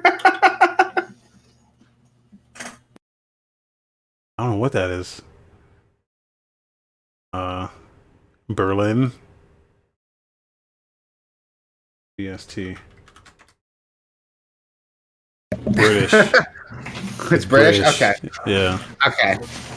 So point is, it will be being broadcast on Twitch. I'm gonna be busy tomorrow. I got a fucking game plan tomorrow, so I won't be there. But I assume we'll probably be streaming it on Gameoverse, right? Yep. Well, we'll be here. We'll be watching that live. So Twitch.tv / Gameoverse. Yep, there you go. Now, this big piece of news, this is one thing I really wanted to talk about because this pisses me off quite a bit, actually, considering I did get this game and I've been playing it.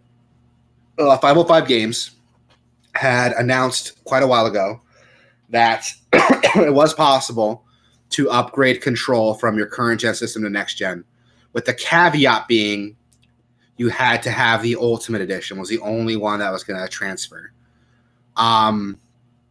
So if you already bought the game and bought the deluxe edition, or you bought the base game and got the season pass or the expansions added, that was not sufficient to upgrade you to the ultimate edition. So God forbid if you went and bought the game, all the DLC, you loved it, but you didn't get that ultimate edition, you would have to buy the game again on next-gen systems. 505 Games were called out on it. They did say, like, oh, it wasn't possible for us to do that. Well, lo and behold, a lot of users reported that their digital deluxe edition was already upgraded to the ultimate edition when they viewed on the PlayStation Store. Again, something that 505 said is not possible.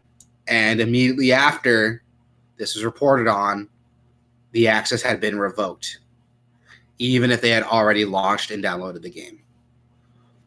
Yep. Which pisses me off substantially, dude. To tell me, like, you can't do that. That was like, that reminds me of that time that that rep from EA said, oh, there's no way we can make Sims 4 offline. It's built into the code. We can't do it. And like a week later, a hacker did it for them. Yeah. Or even like Microsoft said, when the Xbox One came out, they were like, no, it's not possible to take the online stuff out. So, it's not like we can just patch it out, guys. I mean, come on. And then they patched Literally it out. did that. They did that like a month before it dropped. Yeah. When they realized like how much shit they're going to get. But at least those guys fixed their shit. These guys are fucking acting like it didn't happen. Ground. Yeah, they're holding their ground, dude. They're like adamant that it can't be done, even though it fucking happened by accident. Jesus Christ. Like, this is kind of fucked up, especially since I think before they made that announcement of the Ultimate Edition, they discounted the Deluxe Edition so that people would see the Deluxe Edition. It's like, oh, this game is cheap now and I can get the whole thing. And then they bought the Deluxe Edition, and then they announced the Ultimate Edition, like, oh, by the way, we got the Ultimate Edition. And then just as an extra fuck you to these guys. Yeah, this is a real scumbag move on 505. And I don't think anyone else is like talking about this really. I've only saw this Reset Era post, and I don't know if 505 responded. There's no official word from 505 yet. The first time I heard about it, actually the YouTuber Young he reported on it. Oh, that was the first time I heard about it. Okay, Jim Sterling did a video too. Jim Sterling did a video too? Okay. I haven't seen his video yet, but more or less, if it sounds like shitty, scummy behavior, there's a reason for that. Because it fucking is. That's really shitty to do. Especially now when, like, most devs have figured out ways to transfer your game over to the next-gen systems. And I wish they were upfront about it. I wish they were upfront. They're like, no, we want to make more money. If you want to get it, you have to buy it. I wish they were upfront about it, but they're not. They're sitting here, they're tiptoeing around saying it's not possible, pretending that they didn't accidentally fucking do it. Even Activision with Call of Duty, like, some fucking hoops you got to jump through to get it, but they're at least doing it. Which I can understand if, like, it was the physical edition, you didn't want to go through all that work. But if you already own the game digitally, you bought the game digital, you bought all the expansions, why not just upgrade it to the Ultimate Edition? Like, it doesn't make any sense. It's ridiculous. And that pisses me off, especially since, like, Control is a game that we both like. Like, we both really like Control, and it's really shitty to see 505 doing something so shady with such a great game. Yeah. And this like, really I just love Control. This smudges 505 and smudges Remedy by association as well. Yeah. Which sucks because Remedy does make some great games, dude. Like, yeah, they're the team that made the original Max Payne. They made fucking Alan Wake. And I don't know if they're going to be even more smudged because of Remedy's next game is fully funded by Epic. So, oh, I don't know how people feel about that. So, yeah, we'll have to wait and see, man. I mean, Remedy's a small developer. I say but smaller developer. Yeah. They can't fund their own games. Like they need other people to fund those games for them. That's why Microsoft funded Alan Wake for them. That's why you haven't seen Alan Wake on a PlayStation system yet. It's really shitty to see this happening, dude, especially with such a great game. I hope 505 come to their senses and just be like, you know what, we're caught, we're sorry. Here's an upgrade. Here's a way to upgrade, but I doubt that's going to happen. Yeah. Like Control, even though it was really well reviewed, it's not as popular as like Call of Duty or Madden, so there's not enough. I don't think there's enough eyes on it to make real change, but we'll see. Maybe I'm wrong. We'll see.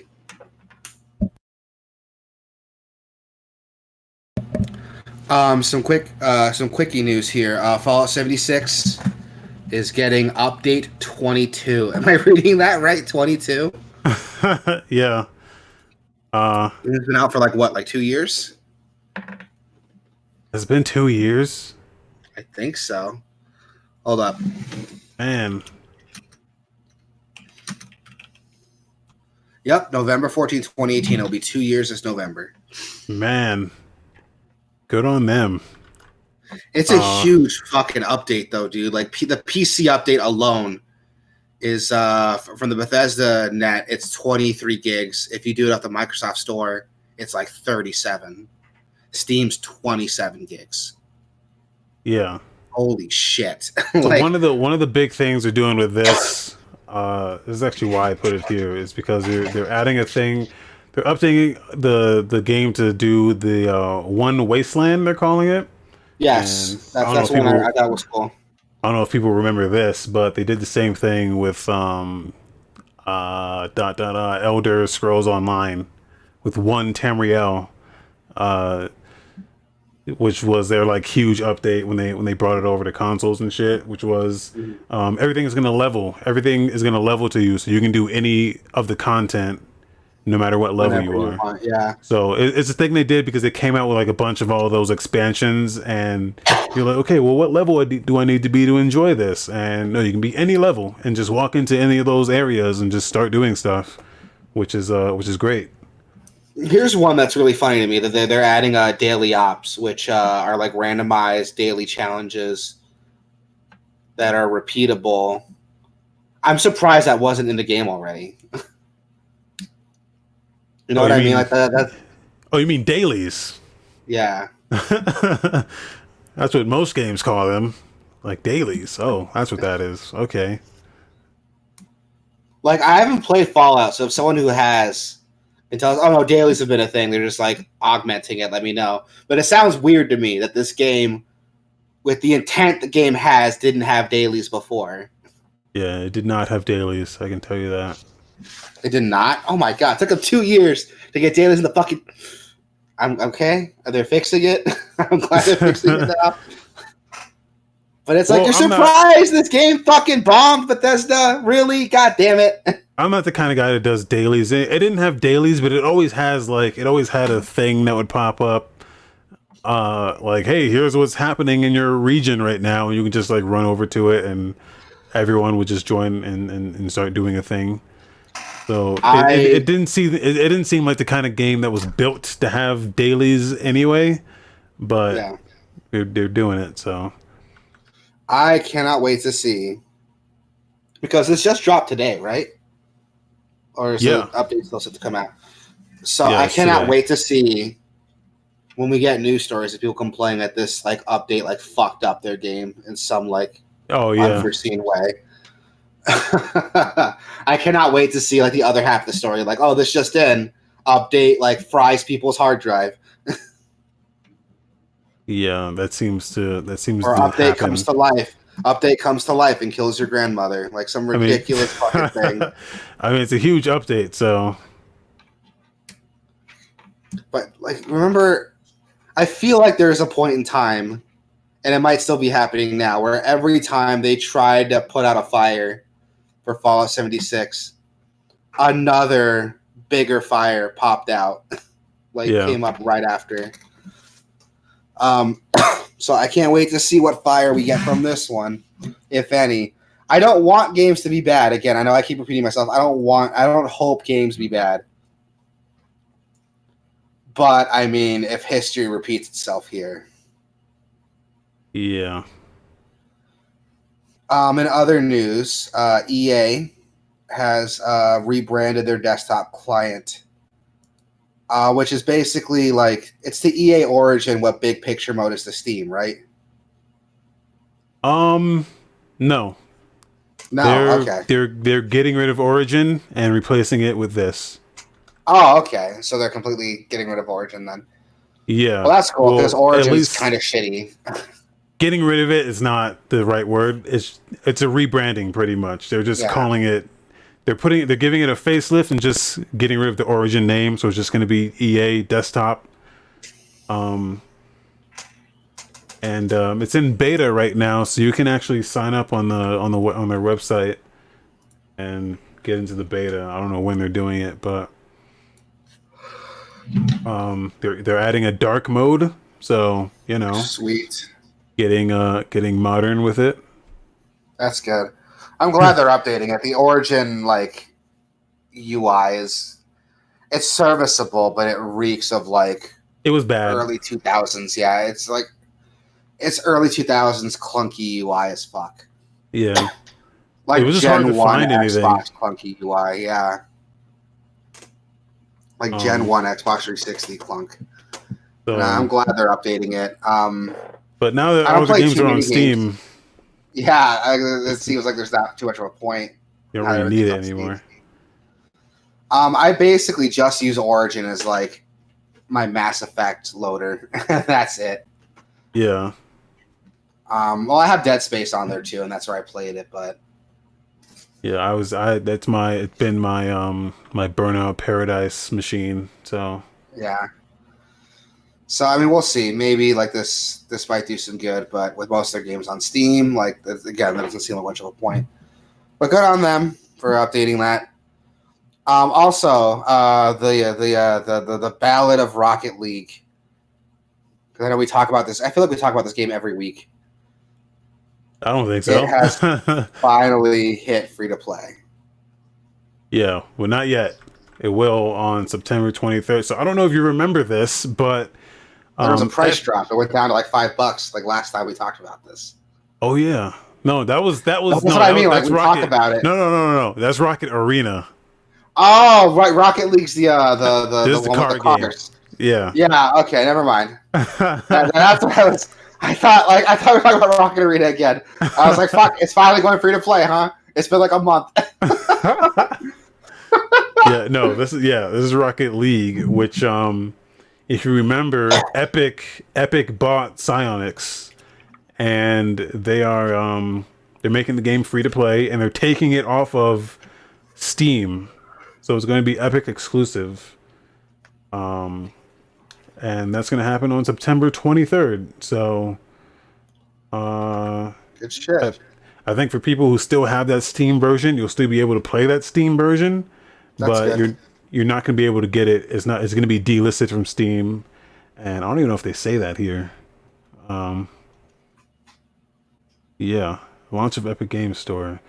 So you'll be able to find Rocket League available for download on its newest home, the Epic Games Store. You can visit the Rocket League page. Yeah, they do not make mention of Steam.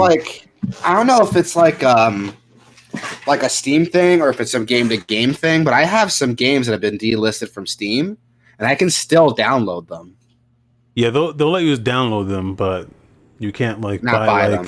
Yeah. Skyrim, like the original Skyrim, you can't buy that game or any of the DLCs anymore. So if you bought the game and none of the DLCs, you have to buy the entirety of the special edition to get any of the DLCs, which kind of sucks. But maybe you should just pirate it at this point. It's kind of cool because one game that I was horrified to hear got delisted was a Spider-Man Shattered Dimensions, which isn't a great game, but it's a game I owned. And I found out it was delisted way after it had been done. So I was like, fuck. I can't download that game now. I thought it was like PT where even though I owned it, I couldn't download it.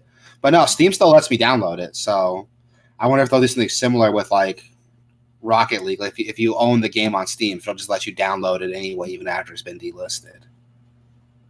Yeah, they should. I don't know if it'll get updates though. Maybe. Yeah. Not sure. Yeah, I'm not sure either. I'll have to wait and see what happens. This is the truth of an all digital future, man.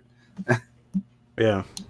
Well, it's been it's been like that for a while. So next we have Squadron got a CG short, like a CG cinematic short release called Hunted. this cinematic is incredible, dude. I mean, I haven't seen it yet. I want to. I'll probably watch after the show. The 6 to 7 minutes of this is probably better than the entirety of the last 3 movies. That's what everyone keeps telling me. Really? Well, yeah. It's also incredible. those last 3 movies were like trash. So yeah, but this got me on. But like I was kind of iffy on this game. But if the storyline is anywhere as good as this short, I'll be into it. Like because that was like your big concern. You were like concerned the story wasn't going to match up. You're like, oh, I don't want it to be the whole game of people telling me to do things and me go doing them. It wasn't so much a story; it was like the moment to moment gameplay. Yeah. Like the flying and shooting shit looks cool, but what am I doing besides that? Like what are the character interactions here? What's the like I'm in the sky shooting shit, sure, but when I come down, what am I doing? When I land, what am I doing? And this doesn't, explain anything when it comes to the gameplay, but at least like the story, if this is a portion of the story, I'm in, dude. Like this looks great. So I gotta start posting the links. I keep forgetting to post the links here. That's all right, man. It looks good. I'm into it. Excuse me. But you guys know me. Like I'm a Star Wars nut. So anytime something Star Wars related comes out, I'm down for it. Yeah. Up next, we have Halo 3 ODST is dropping on the Halo Master Chief Collection. It is coming out to the collection September 22nd. It's also releasing on Game Pass that same day. If you have Game Pass, I believe you have to purchase it separately, or is it already on Xbox 360 or Xbox One? I don't remember. If you already bought the collection, it comes with the collection. All right, cool. If you didn't buy the collection, you can buy all the games separately if you don't want them all. So yeah. you can buy just Halo Reach if you want, and just ODST if you want. Yeah, but which is cool. I'm glad to see this coming out. For ODST, I liked ODST. I know it's not a popular opinion. I feel like the game's gotten more popular as time's gone on. Yeah. But I do like ODST a lot. Excuse me. And it's cool to see the game coming out. I can't wait to play it. I think ODST is probably one of the... I rank it pretty high in terms of single-player campaigns for Halo. And I'm excited to see it happening, man. Yeah, I think this is the last. This is the last portion of. Nope. After that, it is Halo 4, I think. Oh, Halo 4 is still not on there? No, sir. Well, Let me check. Hold on. I think Halo 4 is set to be like their last one. Yep, Halo 4 will be their last one after ODST. Okay, well, they're almost there. Almost there. Which, if you haven't picked it up yet, I mean, the game's like the collection's like $40. And you get it's also Halo. on Game Pass, so it's also on Game Pass. So if you have that, I bought this before I got Game Pass, though. I bought it on Xbox One, and it did not carry over to PC. So no, it does not. So that's shitty. Yeah. And I think like some of the other games, like Reach, you had to pay for separately if you own it on Xbox One, right? Wait, really? Well, I also bought that collection on Xbox 360. The anniversary collection, and I didn't expect that to carry over. Yeah, that was just the first Halo though on Xbox 360, wasn't it? Yeah, it was Halo 1 and Halo 2, I think. No, Halo 2 didn't come out till the Xbox One collection because they completely remastered it for the Xbox One. Really? Okay, well, I don't think it was just that first game. There was more stuff in there. Because I remember on Pretty sure. Xbox 360 they announced like Halo Anniversary. Halo Combat Evolved Anniversary is what it was called on 360, and that's the one that lets you like. They redid the graphics for the Xbox 360, and it had that you can push the button and like switch back and forth from Yeah. And then they announced the Master Chief Collection for Xbox One. I think all the games were in there, but they weren't remastered. Only that first game was, but all the other games were included. I remember because it came with Are you sure? 1, 2, and I'm positive it came with 1, 2, and 3, and 2 was the anniversary version that was remastered for Xbox One. It did the same thing the first one did, where it let you go back and forth, and that was it. I think it was just those first 3. I mean, the 360 one. Oh, the 360 one. I think that was just the first one. 360, I think, had all those games, but only the first one was. Am I wrong on this?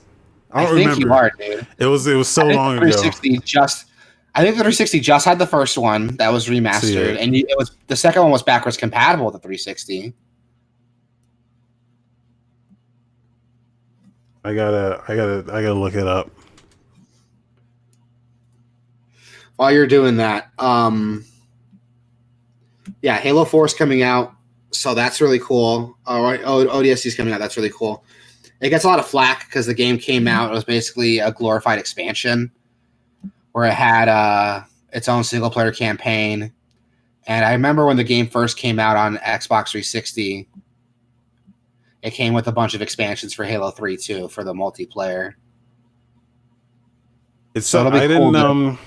I'm waiting for it to finish before I like play through all of these. I do have it, but again, it's the same situation where I bought that collection on Xbox 360, didn't really get a chance to play through it. Then it came out on Xbox One, bought that, didn't get a chance to play through it. So now at least it's on PC, so I don't have to worry about losing my old console and not being able to play it anymore.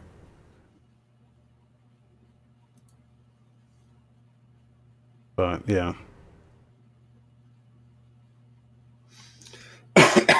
Well, I'm excited for it.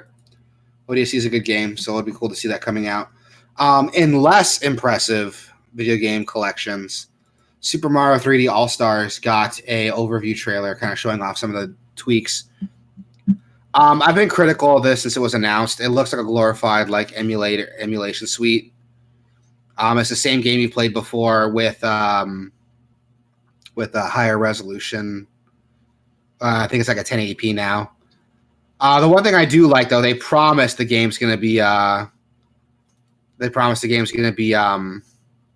re-optimized to play on the Switch, so you could use your Joy-Cons to control like the little star symbol. And one thing I really like is that they're having a music player for the entire games, all the soundtrack for all 3 games you can play off of your Switch. Which is cool to see. I like seeing that. So that kind of tells me it's not just a straight like emulation job.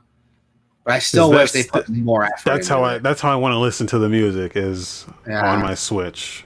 Like, can we get a soundtrack for fucking Super Smash Brothers? Can we get a soundtrack, please?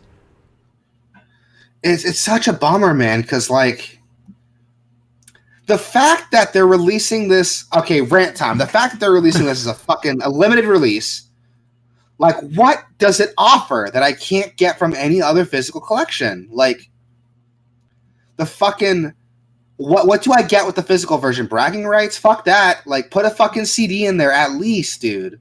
They like fixed they fixed the inverted controls though. Yeah. Which is cool to see that it's not a straight emulation job. But if you're gonna make a big deal out of this, make it a limited time product. Why would you just go with here's a box with the game? Like, no, fucking throw some artwork in there, throw some fucking developer notes in there, throw a fucking CD in there. If you're gonna make me like rush out and panic buy this, like make it worth my while, dude. Yeah, like an art book or like a concept art book or exactly. I remember. Exactly. Do you still buy like strategy guides? Only for a game I really like, and only if the strategy has like a hardcover guide and it has like artwork and stuff in it. Some of my most cherished game, which I don't have them anymore, but when I was a kid, I had the Majora's Mask strategy guide, and that thing was incredible. And I had the Mario Kart strategy guide, which you're thinking like, why the fuck would Mario Kart have a strategy guide? Mario Kart had a strategy guide, and it was awesome, dude. It had like a bunch of like pictures and like it was like an art book, but it also had like I don't know what the fuck it had in it. It's now I'm thinking about it. There's not much strategy involved with Mario Kart, but it had I guess it was mostly an art book with some like, hey, you can if you hold the jump button and back and forth, you get a little speed boost, like type shit. Yeah. It also has some dumb shit like if you jump in the piranha flowers, you get like a boost or something. I remember seeing that in there, and I was like, that can't be true. And then like wasting like days trying to do it. I'm glad you brought that up because before we started this episode, I actually was going through a strategy guide I got for the original Spider-Man game. Wow. I'm talking the first, not Spider-Man 2. This is Spider-Man, the movie, the game. Sam Raimi, Spider-Man, the movie, the game. And what's cool with this guide, and I didn't notice this, I didn't appreciate this when I was a kid, but a third of this guide is like artwork and developer commentary. Yeah. And like interviews with the lead art designer, the lead developer. And I'm like, fuck, that is so cool. It came with the poster, and what's one cool thing with this I want to nostalgia over is the very end of the secrets page. I felt really proud finding this. I was like 10 when I found this. In the secrets page, it shows like the stuff you could unlock. So like stuff you could unlock and how to unlock them, but there weren't cheat codes. But on the very bottom of the secrets page, it says, "My spider sense is tingling. You've probably played the game long enough to notice your spider sense is tingling when you look at the poster included in the guide. What could it be?" And if you pull out the poster in the very, very bottom of the poster where the trademark stuff is, the small text nobody reads, it's cheat codes. Yeah. Isn't that fucking cool? Imagine being 10 years old and discovering that. You're just like, oh, holy shit.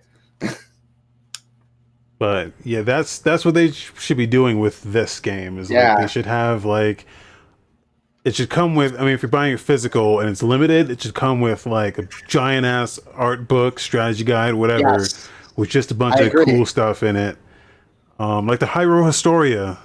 Yeah, which is like has, and that's not even limited. You can just get that. Yeah, actually, you got that for free for buying. Like that just came with the Wii U. It came with the Zelda edition of the Wii U. I remember that. Yeah, with the digital version. And even now, like you can buy it. When I got it for like $20. The Hyrule Historia. Yeah, and they've released a like a sequel, like addendum to it for the newer games, and I think that's still like $30. And this pisses me off, dude. Like I can understand if like Nintendo was like, "Oh, here's Super Mario 3D All Stars." And they just released it. I'd be cool with it with what they have. But the fact that they're stressing this is a limited time release, you can only get it between like September and October, pisses me off, dude. Yeah. Like there's no reason. If you're going to make a fucking event out of this, make a fucking event out of it. Go all the way. Like give me all this shit. Give me an art What it book. should be is it should be give me a soundtrack. It should be the entirety of the original Super Mario All Stars. You should get all of those games. You should get all of these games plus Galaxy 2 plus Odyssey. And then you should get all of the there should be like a Mario like Mushroom Kingdom Historia or some shit like that, where it's just a bunch of cool factoids, just a book full of factoids of every Mario game, interviews. Like I don't know if you've ever seen, but when they were like developing their original Mario Brothers, they had like grid paper that they would draw the levels on. Like that should all be in there. Like all that shit that leaked, like that should be all in here. Those fucking dumbass like Yoshi concepts, like all that shit should be just included into a book that you can just look at and be proud of, like the history of Super Mario, because it's one of the longest running franchises that's still going today, and Like, they're not doing any justice in honoring it like this. Like, this is pitiful, really. But Yeah, dude, like it's fucking ridiculous. Like they shouldn't be doing that. It pisses me off that they're gonna sit here, and they're only making a limited release so people panic buy it. That's the only reason why they're doing it. oh, sure. Sure. But to have the gall to just release the games, like fuck you. Yeah, well, you can get it Friday. So Yep. I want to play it, but I might just not buy it on principle. I don't want to play. I've got solutions to play this in 4K right now for free. So Yeah, but you got to deal with the inverted controls. I'm willing to take that. I'll take that on the chin. Like I want to like. I was so excited when they announced it, dude. But like every time I see another story about it, I just get more and more pissed off that they had to like do this limited release bullshit. Like, even if it wasn't a limited release, they just released it as is, but they're like, oh, this is going to be a thing that's going to be on the shelves forever. Or at least until the Switch, like, we stop producing the Switch. I'd be cool with it. But they're not doing that. They want people to panic buy this by making a limited sale thing. They're charging $60 for games they hardly did any work on, graphically speaking. We have other collections of other games that may not be remembered as fondly as Mario, but their developers actually put in the work to remaster these on your current hardware. But this, it's like, oh, we're going to take out the inverted controls, bump it up to 1080p, and put a soundtrack in the game and call it a day. Like, fuck you. Fucking Iwata would have never let this have happened. Reggie would have never let this have happened. My argument is, if I can do the same thing you're doing on an emulator, you shouldn't. You gotta go back and do something else.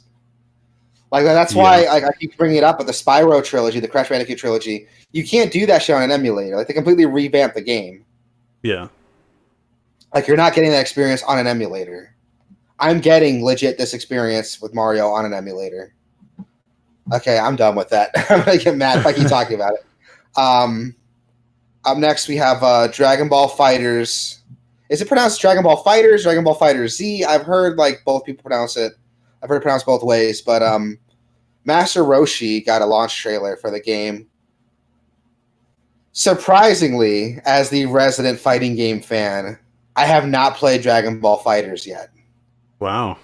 So I know. Like it's surprising. I do want to play it. One day I'll pick it up, but I'm playing so many games now. It's really cool to see Master Roshi kicking some ass in this. As a Dragon Ball fan, I think it's really cool to see him beating some ass. Yeah. I have no idea how he plays. I have no idea what I'm looking at with this. You never get to see him. Like, how many of these Dragon Ball games has he actually been playable in? I don't know. I'm not a huge fan of Dragon Ball games in general because most of them kind of suck. No, they all suck, but Xenoverse isn't bad. It's not great, but it's not bad. Yeah. I've been playing Kakarot, and that's not bad either. Really? That's good. Excuse me. It looks pretty cool. I'm glad they're still like updating this game. This game's been out for like a year now? A little over a year? I think longer than that, I think. Yeah. So it's cool to see them like still updating it. We got a combat trailer for Godfall, which looks terrible. It looks like God of War, but shittier. The problem with this trailer is loot box mechanics. They cranked the saturation like way high or something. Like I don't know why it looks like this, but it looks fucking terrible, dude. Yeah, dude, that's the first thing I noticed too. I was like, is it my fucking computer? Like, is my monitor just weird? And I was looking at the comments, and even the comments are all like, what's the highest rated comment? Guys, you need to make our game look next gen. Just max out the saturation slider. Yeah, it was like one of the first things I noticed. It was like, oh, this is like a real lush area. But then no, I was like, no, it looks like they just maxed out like the saturation or something. I don't know if it's supposed to look like that, but I don't like it. I don't like it either. It's so gross. I'm getting a headache looking at it. The colors are all bleeding together. Yeah. Like the reds blend in with like the purples, and it doesn't look good. Yeah, it's Ugh, bad. it's ugly. It's ugly. I'm And the probably game gonna end doesn't up even look playing that this great. game. Yeah, you Yeah. are, because you have to get those clicks. And I feel bad for you. It doesn't look good, dude. It looks like God of War, but shittier. And from the other gameplay I've seen, it looks like God of War mixed with Destiny, but shittier than both of those. Yeah. Yeah. I don't know. I don't want a game to be bad. Again, I don't hope I don't know. games are bad. But I like the character designs and stuff like that. Like yeah, the artwork of it, the designs of everything looks pretty cool. I do too. I just wish it was in a better game. Yeah. I mean, we'll see. Maybe the game's awesome, but we'll see. It's probably not going to be, though. Godfall. Pre-order now If it for is, that sweet Zero sword. If the game's cool, if the game's good, I'll formally like retract what I said, but I don't expect it to be good.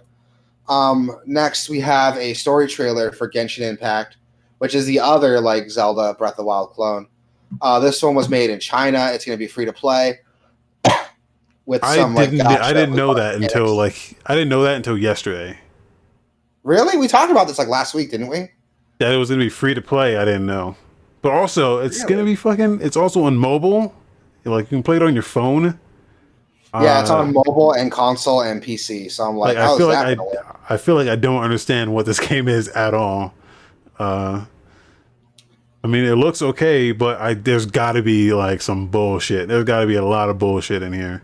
Did I show you? Because I remember we watched that trailer, and I remember mentioning, "Oh, that's the Breath of the Wild clone," and you're like, "What are you talking about? This doesn't look like Breath of the Wild at all." And then I showed you the first trailer they released. Yeah, when they announced this game, and it was straight up like Breath of the Wild. Yeah, but then I realized, oh, this is supposed to be free to play. Yeah, and then I was just browsing my phone. I was browsing the Google Play Store, and it's like, oh, you can sign up for the pre-register for Genshin Impact, free to play. I was like, this on fucking phones too? Yeah, it's on everything. Yeah, there's got to be some like free to play bullshit in here. There's got to be.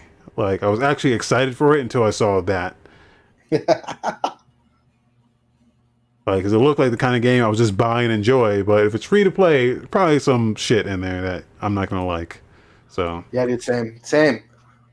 Like, there's a lot of red flags here, and I hope it's not bad, but it's probably gonna be. Yeah, but we'll see. Maybe it'll be good. We'll see. If it's good, I'll retract what I said. Yeah. Next, we have RPG Maker MV, which we talked about a little bit last week. We were like, how's this game going to work on console if you can't like import your own like assets? Here you go. They have options to customize the in-game assets. They do, but boy, does it look. The last thing I want to do when I'm holding a controller, sitting on a couch, is fucking thumb through a bunch of goddamn menus, dude. This looks terrible. Yes. Why would you want to do this? Especially, God forbid, especially something as big as a fucking RPG. Can you imagine the fucking text? Yeah, You'll be shifting through. You'll be shifting through with a controller moving. You want to type hello. You have to move H, move to E, click L, click L, click, move to O. Fuck, that looks frustrating as shit, dude. But I can't imagine making a game with this. You know someone's gonna fucking just fucking bang out the next big, like, check out what this user made. Like the Kotaku post is gonna be, look at what this user made in RPG Maker on the Switch. Incredible. Like, you know, like all those little Big Planet shits that people make, and it's like, how the fuck did you do that? Like, I fully expect someone to just bang something incredible out with this. I do too, man, but like, I'm looking at all the text. Like, I know most of that text needs to be typed in manually. Like the move names, I'm assuming have to be typed in manually. Everything the characters say, their names, their backstories. I'm like, fuck, dude, that's so. I get pissed off when I go on the PlayStation Store and I have to use their on-screen keyboard to look for a game. I can't imagine like writing a fucking book with that. Yeah. Like, oh my god, that sounds awful. That sounds awful. The cool thing is, what's cool about this is you can upload your levels and download, not your levels, but your games. You can upload your games and download other people's games from the they're only showing it on the eShop, but I'm sure you can do it on PS4 as well. I'm sure. Yeah. But like that's the one cool thing is, you know, they're making it easier to share shit. Yeah. Which I don't know if you know about Nintendo, but they make it super hard to share shit usually. So Yeah. I like how easy this looks, but boy, making that game is going to be rough, I'm sure. Oh yeah, dude. I mean, kudos to people who have the dedication to sit there and do it. I do not. Yeah. I am not patient enough to do that. It's already rough enough on PC. Just Yeah, dude. Putting a controller with that? Fuck that. yeah. Next bit of news. We have a ray tracing benchmark called Boundary. So so this is not Boundary is not a benchmark. It is a game. It's a game. Okay. But they're using it to benchmark ray tracing. Okay. So I thought the same thing. I was like, this looks too good to just be a benchmark. Not that it looks too good to be a benchmark, but it's like it was more of this looks good. I wish it wasn't just a benchmark. Yeah. And it's not just a benchmark. It is a game. Okay. It is a game, but unfortunately, I did do some digging. It is a MOBA. It's a first-person shooter MOBA, space shooter, where it's like 2 teams of 4. I was not expecting that at all from this trailer. That is not a fucking MOBA. Get out of here. Neither was I. Well, get out of here. That's the space level from Call of Duty. That's what it is. It is an They're making a MOBA out of it. It's an FPS, but it's an FPS MOBA. You know, not unlike a Battleborn, if you would. This is the most like un-MOBA looking MOBA I've ever seen. Yeah. Like I am legit. The only time I would have been less surprised if you told me this is a puzzle platformer. Like that's how surprising it is just to hear this is a MOBA. And I'm only saying it's a MOBA because that is how they labeled it themselves on their Steam store page. So. Oh my god. Okay, well that surprised me. Thank you. You surprised me today. But this looks incredible though. Like it looks so good. When he starts shooting that gun and you can just see the fucking like the shells flying out the side, I'm like, dude, this is crazy. Not just that, but like in the beginning, one thing that really impressed me is that phone. Yeah. When the light shines on it, you can see the light being projected from the phone and the light being projected onto it. Like you can see the different sources of light. Like that's crazy. Yeah. So, like yeah, that's really cool to see. Like this looks incredible, man. You're right. Like after seeing this, I'm like, fuck, I gotta upgrade my shit. This is cool. Yeah, so that is they do have a Steam store page up, so I'm not sure when they said it was coming out, but yeah, this is I'm probably gonna check it out just to see, because I'm not like I don't hate the idea of a MOBA. It's just boy, that is a link I don't right either. there. It's surprising me. It surprised me this is a MOBA. Yeah. I think it may be because my mindset for MOBAs are games like, Battleborn, League of Legends. Yeah. So maybe I'm just having trouble imagining it. Like Smite is a MOBA, like Paragon is a MOBA. Yeah. That one wasn't that bad. I mean, I know they, Fortnite killed it, but I'll have to wait and see. Excuse me. In some more news, Ghost Runner got a trailer. Which this is a game I've been excited for a while. Have you played the demo for Ghost Runner yet? It's been on Steam for a while. No, I didn't even know. I never even heard of this until just now. Really? Oh man, so do yourself a favor. There's a demo on Steam right now. It's incredible.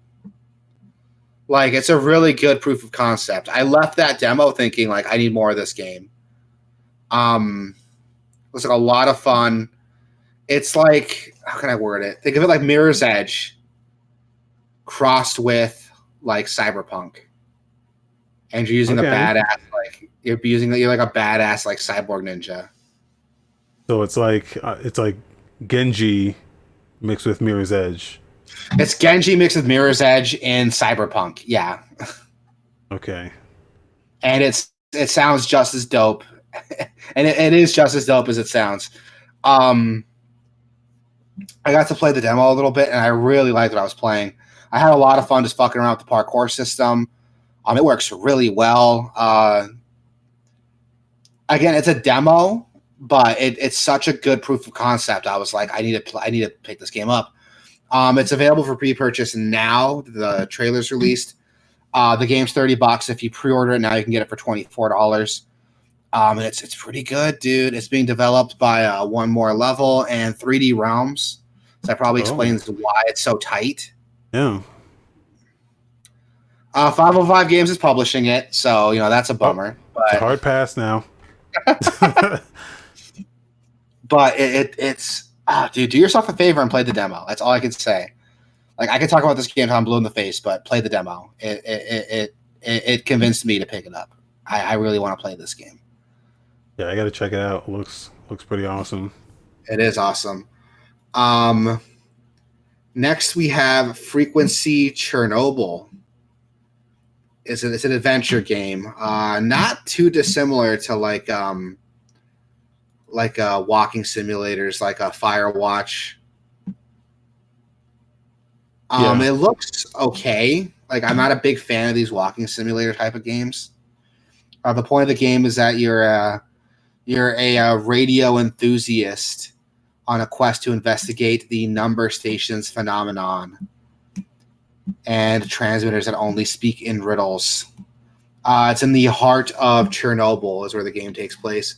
It might be a pretty good story, I'll admit, but I'm not a fan of those walking simulator type of games, dude. I get too bored. I get bored too easily.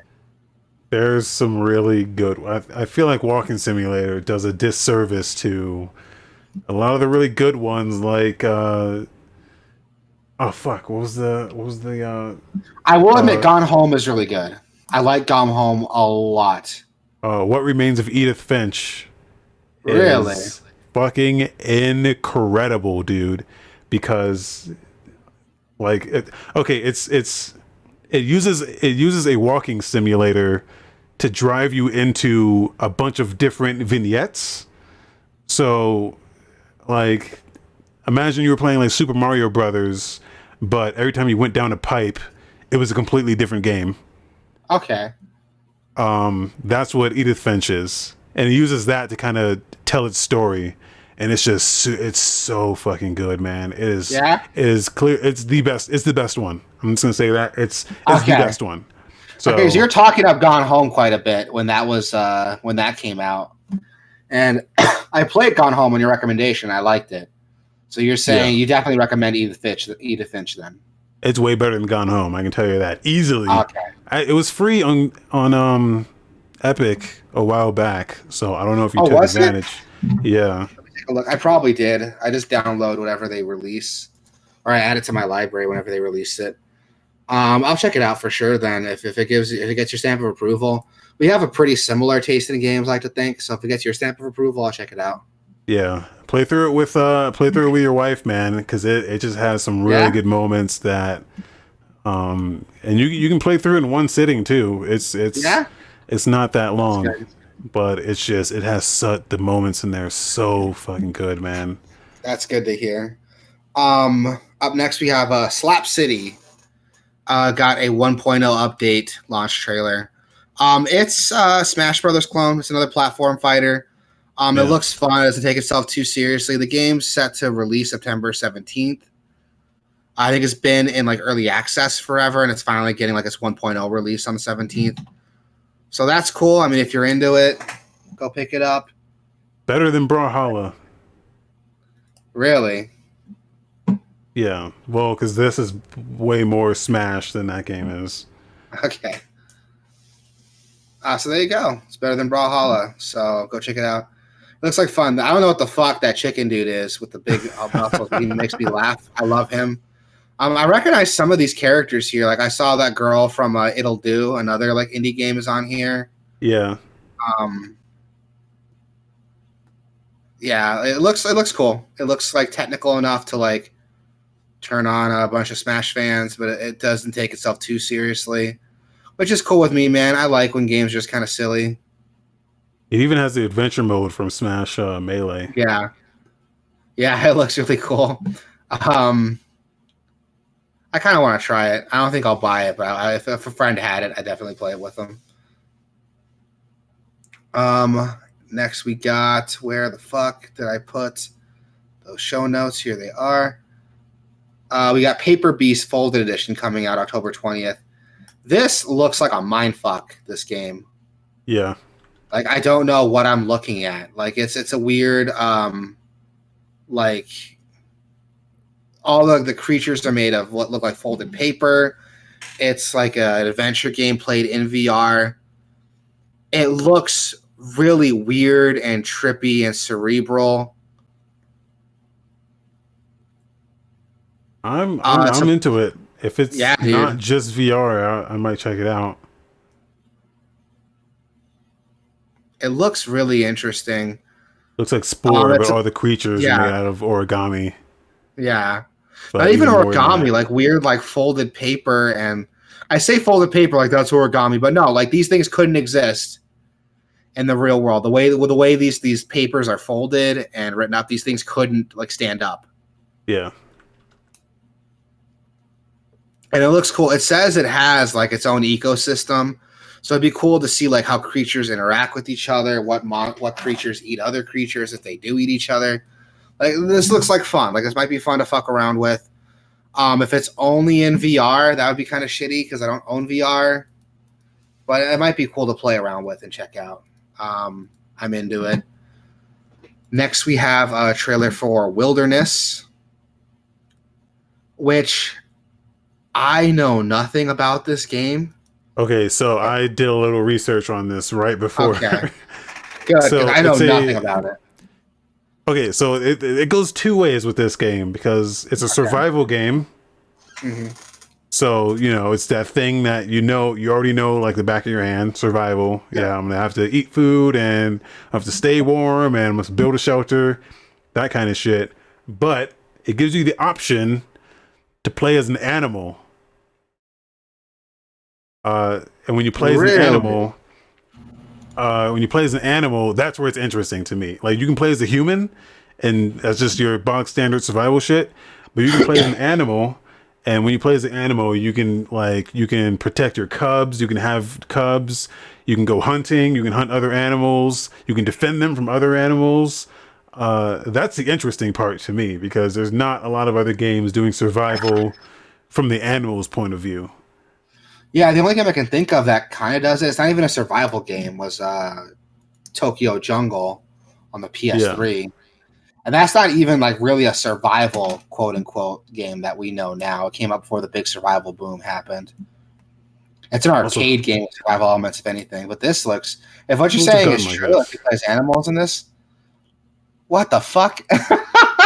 Pulling that gun. What the shit, man? Is he pulling the trigger with his middle finger? Like, what's he trying to do? Know.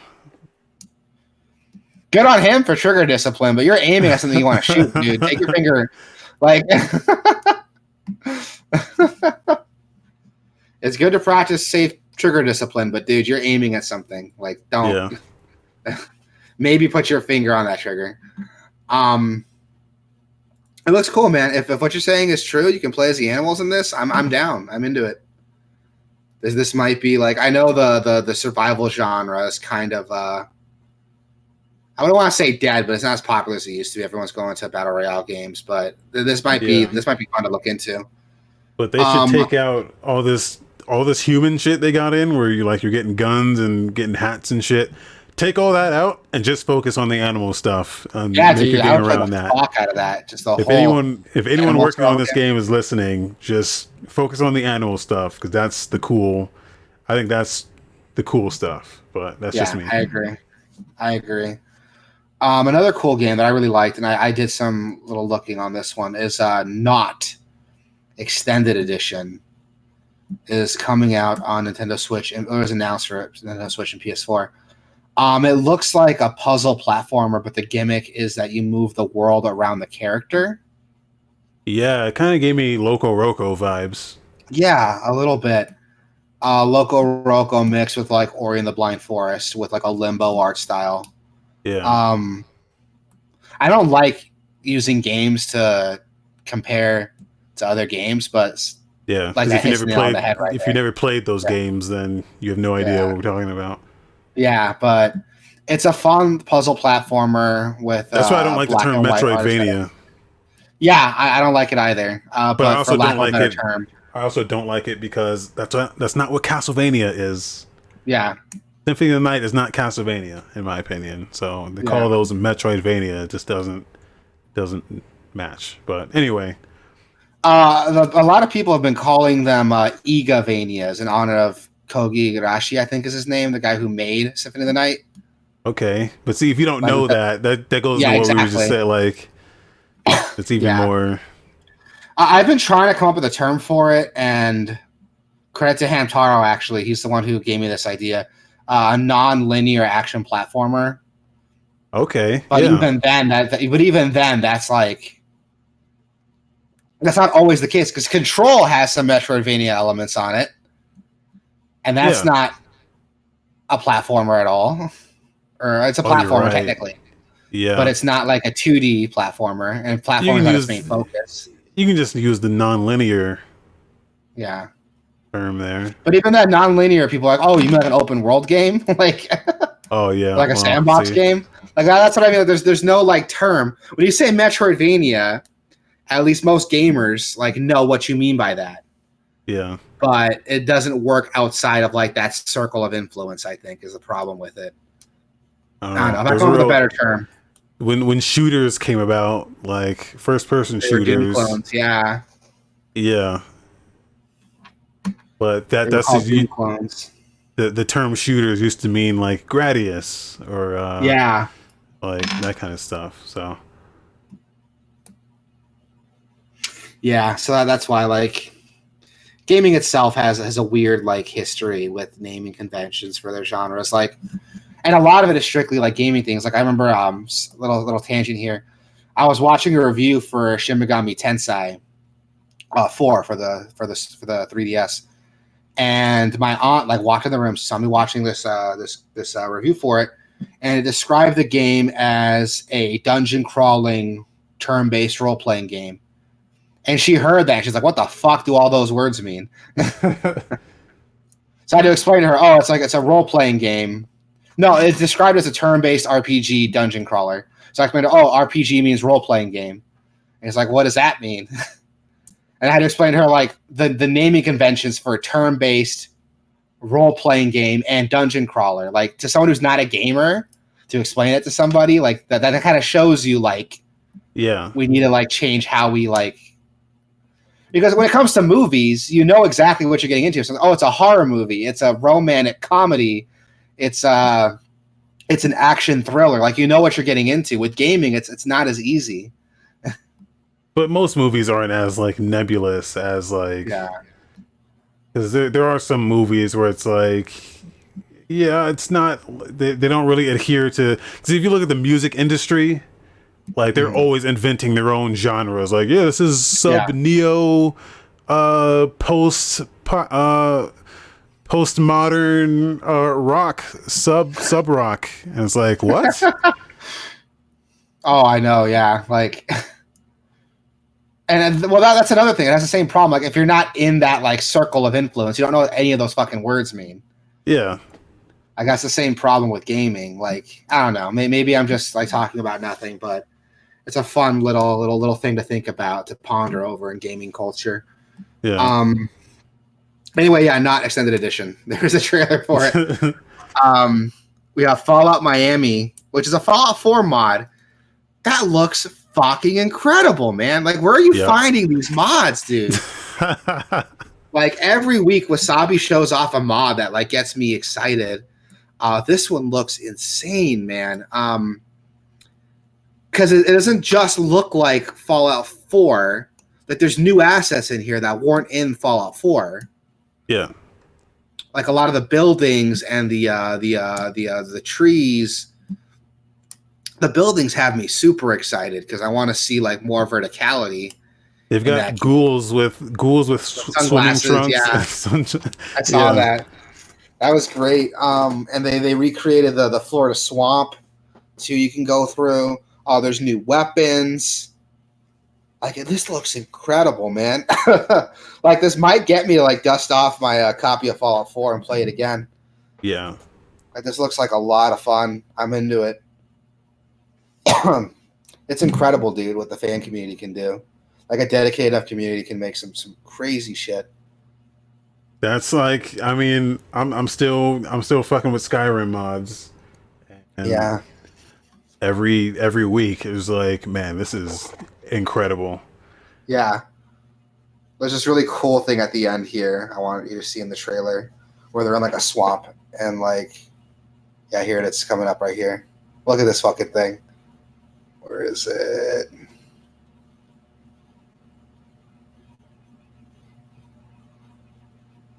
Yeah, here it is. Like this fucking gator man. Like, what is that? Yeah, they turn like a Deathclaw into a gator. Yeah. Which I'm excited to see. I hope they give it like some unique attacks and animations. You know, to make up that thing. Have you seen Siren Head? No. What is that? Oh my god, dude. Okay, real quick. So some guy While you're doing that, I really want to say, if Fallout Miami does not have either a character or quest line referencing Florida Man, I'm gonna be pissed off. So someone made a Fallout 4 mod that adds a bunch of like horror characters, like new horror enemies, and Can you enlarge that screen a little bit? Any chance you can enlarge that screen a little bit? No. yeah, I can. Cool. Just a little. There we go. I just want to see what I'm looking at here. So is this like a quest line or just some like toolbox you can play around with? No. It's a mod that some guy just made it more. He made it more atmospheric. So there's fog everywhere. There's like he changed the music, changed the weapons and stuff, and added new enemies. So just when you're out exploring, some shit will pop up, and this thing popped up, which is just like a real spindly creature, big creature with a siren for a head. So I think if I turn up the audio, you can probably like hear it.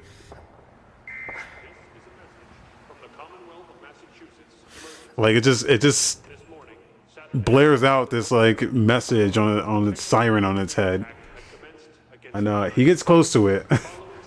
But this became a meme, so yeah, I've heard of this creature before. So it's like the new Slender Man. Yeah.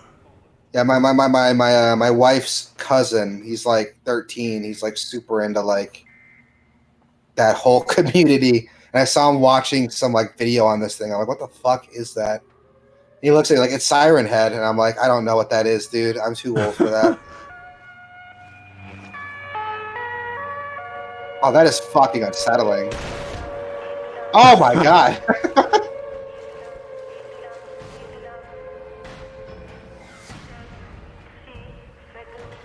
Yeah, that thing was fucking creepy. I don't like the way it moves, dude. Get that thing out of here. I do not like the way it moves. I don't like the way it looks at you. But yeah, that's Siren Head. So that started out as a lot is of people that where don't it originated from? Yeah, a lot of people don't know that. That's really cool. That's a fun creature, though. That's really cool, and that came from a Fallout mod. That's really neat. Yeah. Ah, man, I love the modding community. The shit they come up with is fantastic. Next we have, I put this one in here. We have Amnesia Rebirth, which the first time I heard of this, I thought it was like a remake of the first Amnesia. It is not. It is a new game in the Amnesia series. It is set to come out October 20th. That's where I got the news from. So the Canera. I literally I read that like 10 minutes before the show started, so I thought I'd put it in the chat. How is this launching next month, and no one is the first time I'm hearing of this? Right? It looks interesting because it takes place in like a desert. Like the story of the game is this person stranded on a desert after a plane crash. In the beginning, you could hear like someone's talking to her on a radio. giving her directions. Which I'm calling it right now. That radio is going to be an unreliable narrator, I think is the term. Yeah. Like it's gonna rip off the whole BioShock Would You Kindly twist pretty heavily, I think. It looks interesting. It delves a lot on this person questioning their sanity and their safety. There aren't too many monster reveals in the trailer. Most of it's like atmospheric shots of like the desert and like some weird catacombs. It looks interesting. It looks like a fun twist on the Amnesia formula. I would like to see what this does. It looks like a cross between like the Amnesia formula mixed with like Layers of Fear. You remember Layers of Fear? Yeah, that game is great. Yeah, with the psychological aspect of she's like, I don't see like any monsters in here, or if there are, there's like one like thing you see at the very end, but it looks like it's doubling down on the psychological part of it, which is cool to see, man. Like I want to see that. Like I want to see more psychological horror coming from video games. Yeah. Like, I'm not a huge fan of if you can do horror without a bunch of jump scares, like, that was one of the big things about PT, which was, like, one of the only really scary games for me. And PT didn't have many jump scares. They had a couple, but a lot of it was just, like, for me, the sound. There's, like, the audio. Dude. Yeah, dude. Like, I did not want to keep going forward with PT. Yeah. It freaked me the fuck out. And I kind of want to see that from this game. Like, it looks like it's trying to do that. It's not trying to do the whole, like, oh, the monster spotted you, go run and hide. And if not, you'll die and start the whole thing over again anyway, because there's no consequences to dying. Yeah. Mtaro says sound is everything in horror. And I agree with that. Like, the audio. That PT was the first time that see Silent Hill forever. See, I never played Silent Hill, but I played PT. And, yeah, that was the one that did it for me. Like when you oh, continue. Oh, because it was in PT. When you walk, you can hear the girl like stepping behind you, and then when you stop walking, she like the steps stopped, and you can like hear her breathing down your neck, and it was just all audio, and it was just incredible. One game that a lot of people don't talk about that does really good audio is Resident Evil, the remake that came out on the GameCube. That game has superb audio. Like if you play the game with headphones on. The GameCube version, not the good version. The newer ones we got. I specify the remake on GameCube because, like that's what it was. It came out on the GameCube originally. It's gotten an HD remaster since then. It's out on modern consoles. Like that has superb sound work. Like the game goes through a lot of effort to be like atmospheric and to creep you out. Monsters have specific noises, so you walk into a room, and it works with the camera angles. The camera like might not be pointing at a monster, but you hear like growling or like stepping, and so that freaks you out. You're like, oh, where the fuck is that thing? Like it's really good. Like that's another one. If you haven't played it yet, it is A+ survival horror for me. Like that is the game I hold other horror games like up to. Yeah, and then the only other game, the most recent game for me was Last of Us Part 2. Yeah, like the audio in that game is just phenomenal, to the point where you always hear just constant breathing. Everyone's fucking breathing in that game. You can hear it just at all times. When I first started it up, I was playing on my couch, just on my couch with my TV speakers, and it was fine. But then when my wife went to bed that night, I put on some headphones so it wouldn't wake her up, and fuck, it was like a different game. Yeah. Like that game needs to be played with headphones on, or at least like a really, really good sound system. I hope Amnesia Rebirth is good. I really do. I want to see more like cerebral, like survival horror games. So we'll see. It comes out October 20th. It comes out in a month. So we'll see what happens, man. In game releases, which are pulled from Wikipedia for the utmost accuracy, we have Bullets Per Minute had just come out today. Yeah. Which looks really cool, man. It's like it's a first-person shooter rhythm game. where you have to reload and shoot and move. I don't think move. I think you just need to shoot and reload to the beats of the music and the time signatures of the music. It looks like a lot of fun. It's like a cross between like Doom and Guitar Hero, and I'm into it. Yeah. That's one I really, really want to play. Oh, is that G-Man? I fucking love me some G-Man. Yes, G-Man. I fucking love me some G-Man, dude. Like, he does some great reviews on shooters. He reviewed this one. He didn't like it quite as much as he was expecting. But, I mean, it still looks... the concept looks fun to me. Like, I really like the concept. And that's enough to get me to want to check the game out. Yeah, and I'm a sucker for when you mix rhythm with anything else. So Yeah, I know you are. This game sounds like it was like made for you, dude. Next thing I want to see is like a rhythm visual novel. Make it happen. I will play it. What else we got? Fight Crab is coming out on the Switch, which I you don't know haven't what seen yet. It's a meme game, dude. Oh, is it?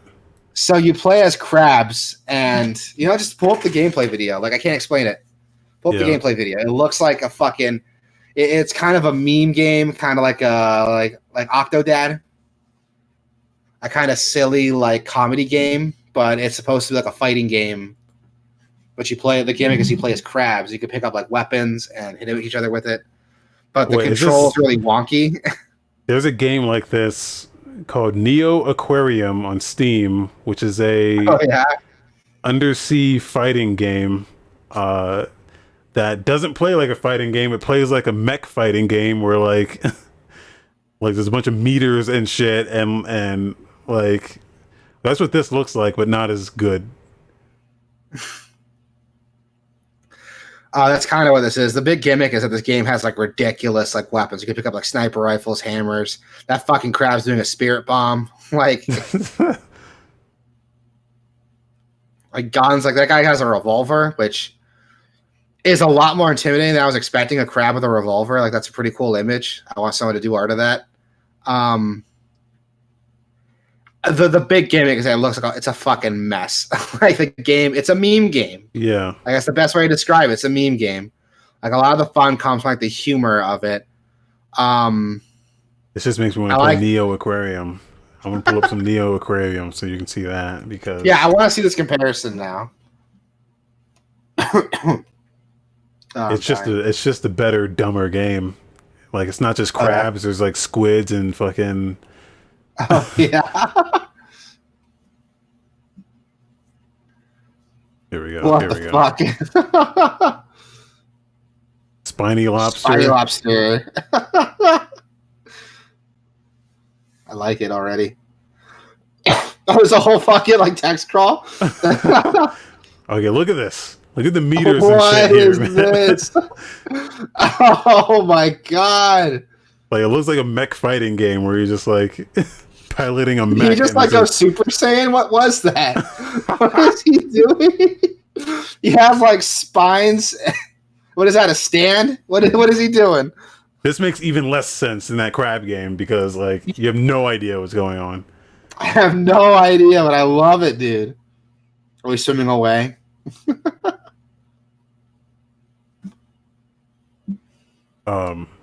But this looks phenomenal. I am all about this. So yeah, this has been on PC for a while. I have this game. I should probably stream it at some point. But so it sounds to me like Fight Crab is like just like the watered down like vanilla version of this. Yeah, that's what it looks like. This looks not a bad incredible, thing, dude.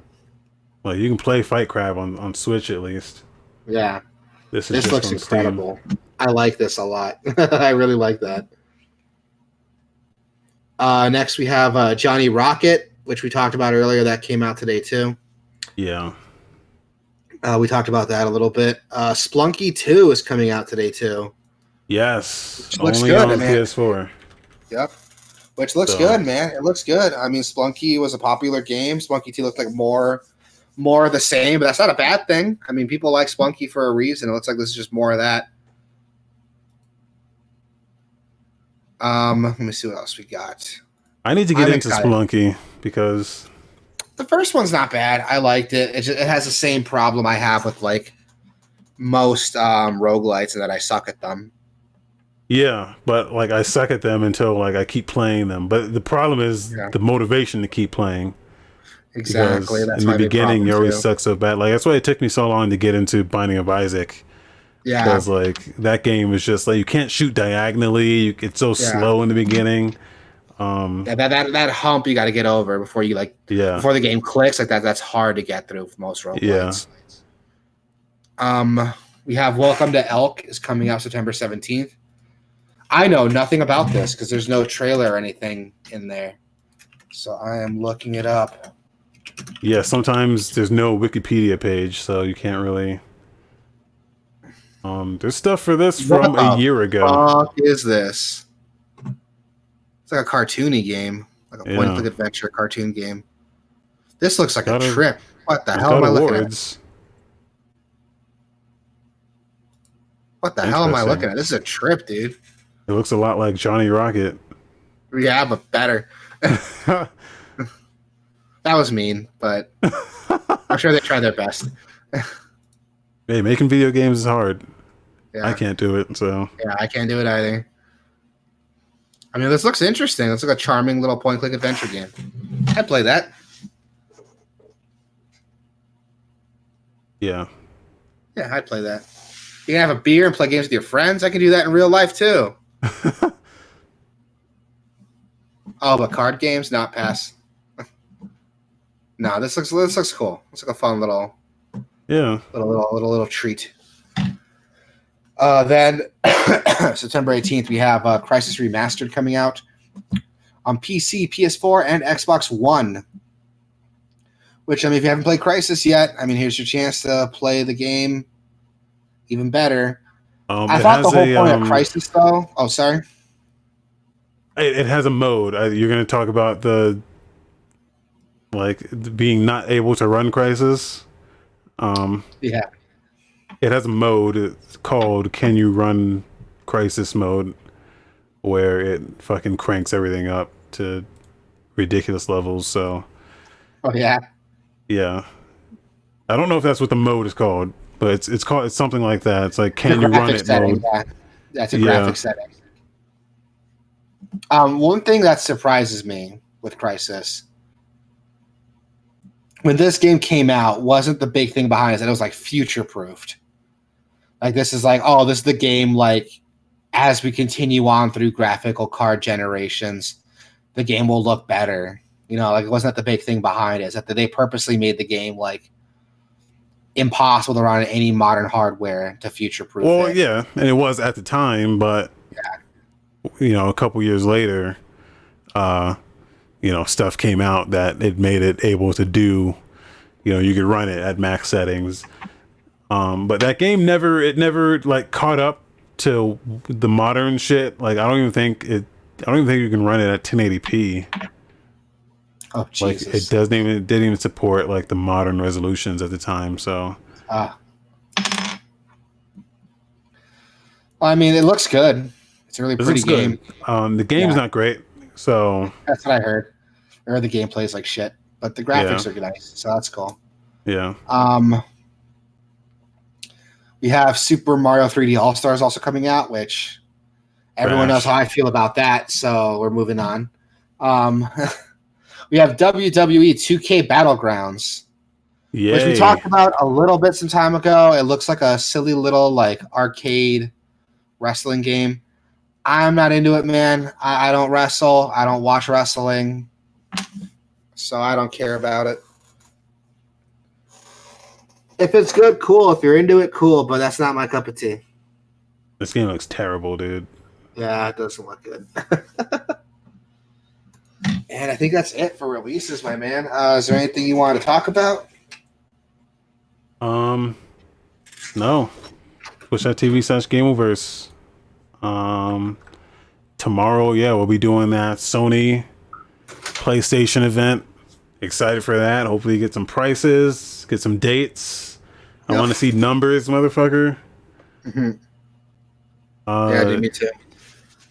I mean, not that I care, because I'm not going to buy it anyway, and I don't think anyone else should at launch. That's just my opinion.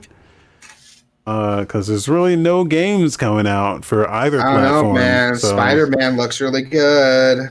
I might Okay, buy it sure. just for Spider-Man looks all right, but it's like it's an up-res, like it's a port of that game with like a new story and some like new features. Like it's not going to be like a full-fledged Spider-Man game. Like it's Fair not. enough. Yeah, dude. We'll definitely watch that announcement. I'll probably be in the background, like commenting on it because I got shit to do tomorrow. But it'll be cool to see, man. Hopefully, again, we get some numbers, man. I want to see how much exactly it's going to cost. Yeah, I just need. I mean, they have to. They're not going to be able to match $2.99. So we'll just get that out of the way. Xbox has won the price war, but it's just Sony's got to do something. I don't think they're going to do anything, to be honest. Yeah, man. So if they can surprise me on that front, then they might have something. But I don't think they have anything to answer that. Yeah, man. I'll have to wait and see. So yeah, that's it. Twitch.tv/Gameoverse. I updated the Discord link, so it is Discord. No, wait. It's Gameoverse.com/Discord. So if you go to that, you'll be in the Discord. So I should do that with all the links. I can do that with everything. So yeah, do it. But yeah, I should do that. So Gameoverse.com/Discord, and yeah, YouTube. Yeah, see, the YouTube is confusing, so I'll definitely do that with YouTube and the Twitch and everything else, and the podcast. So everything will just be neat and just in one package. So yeah, that's it. Bye, everybody.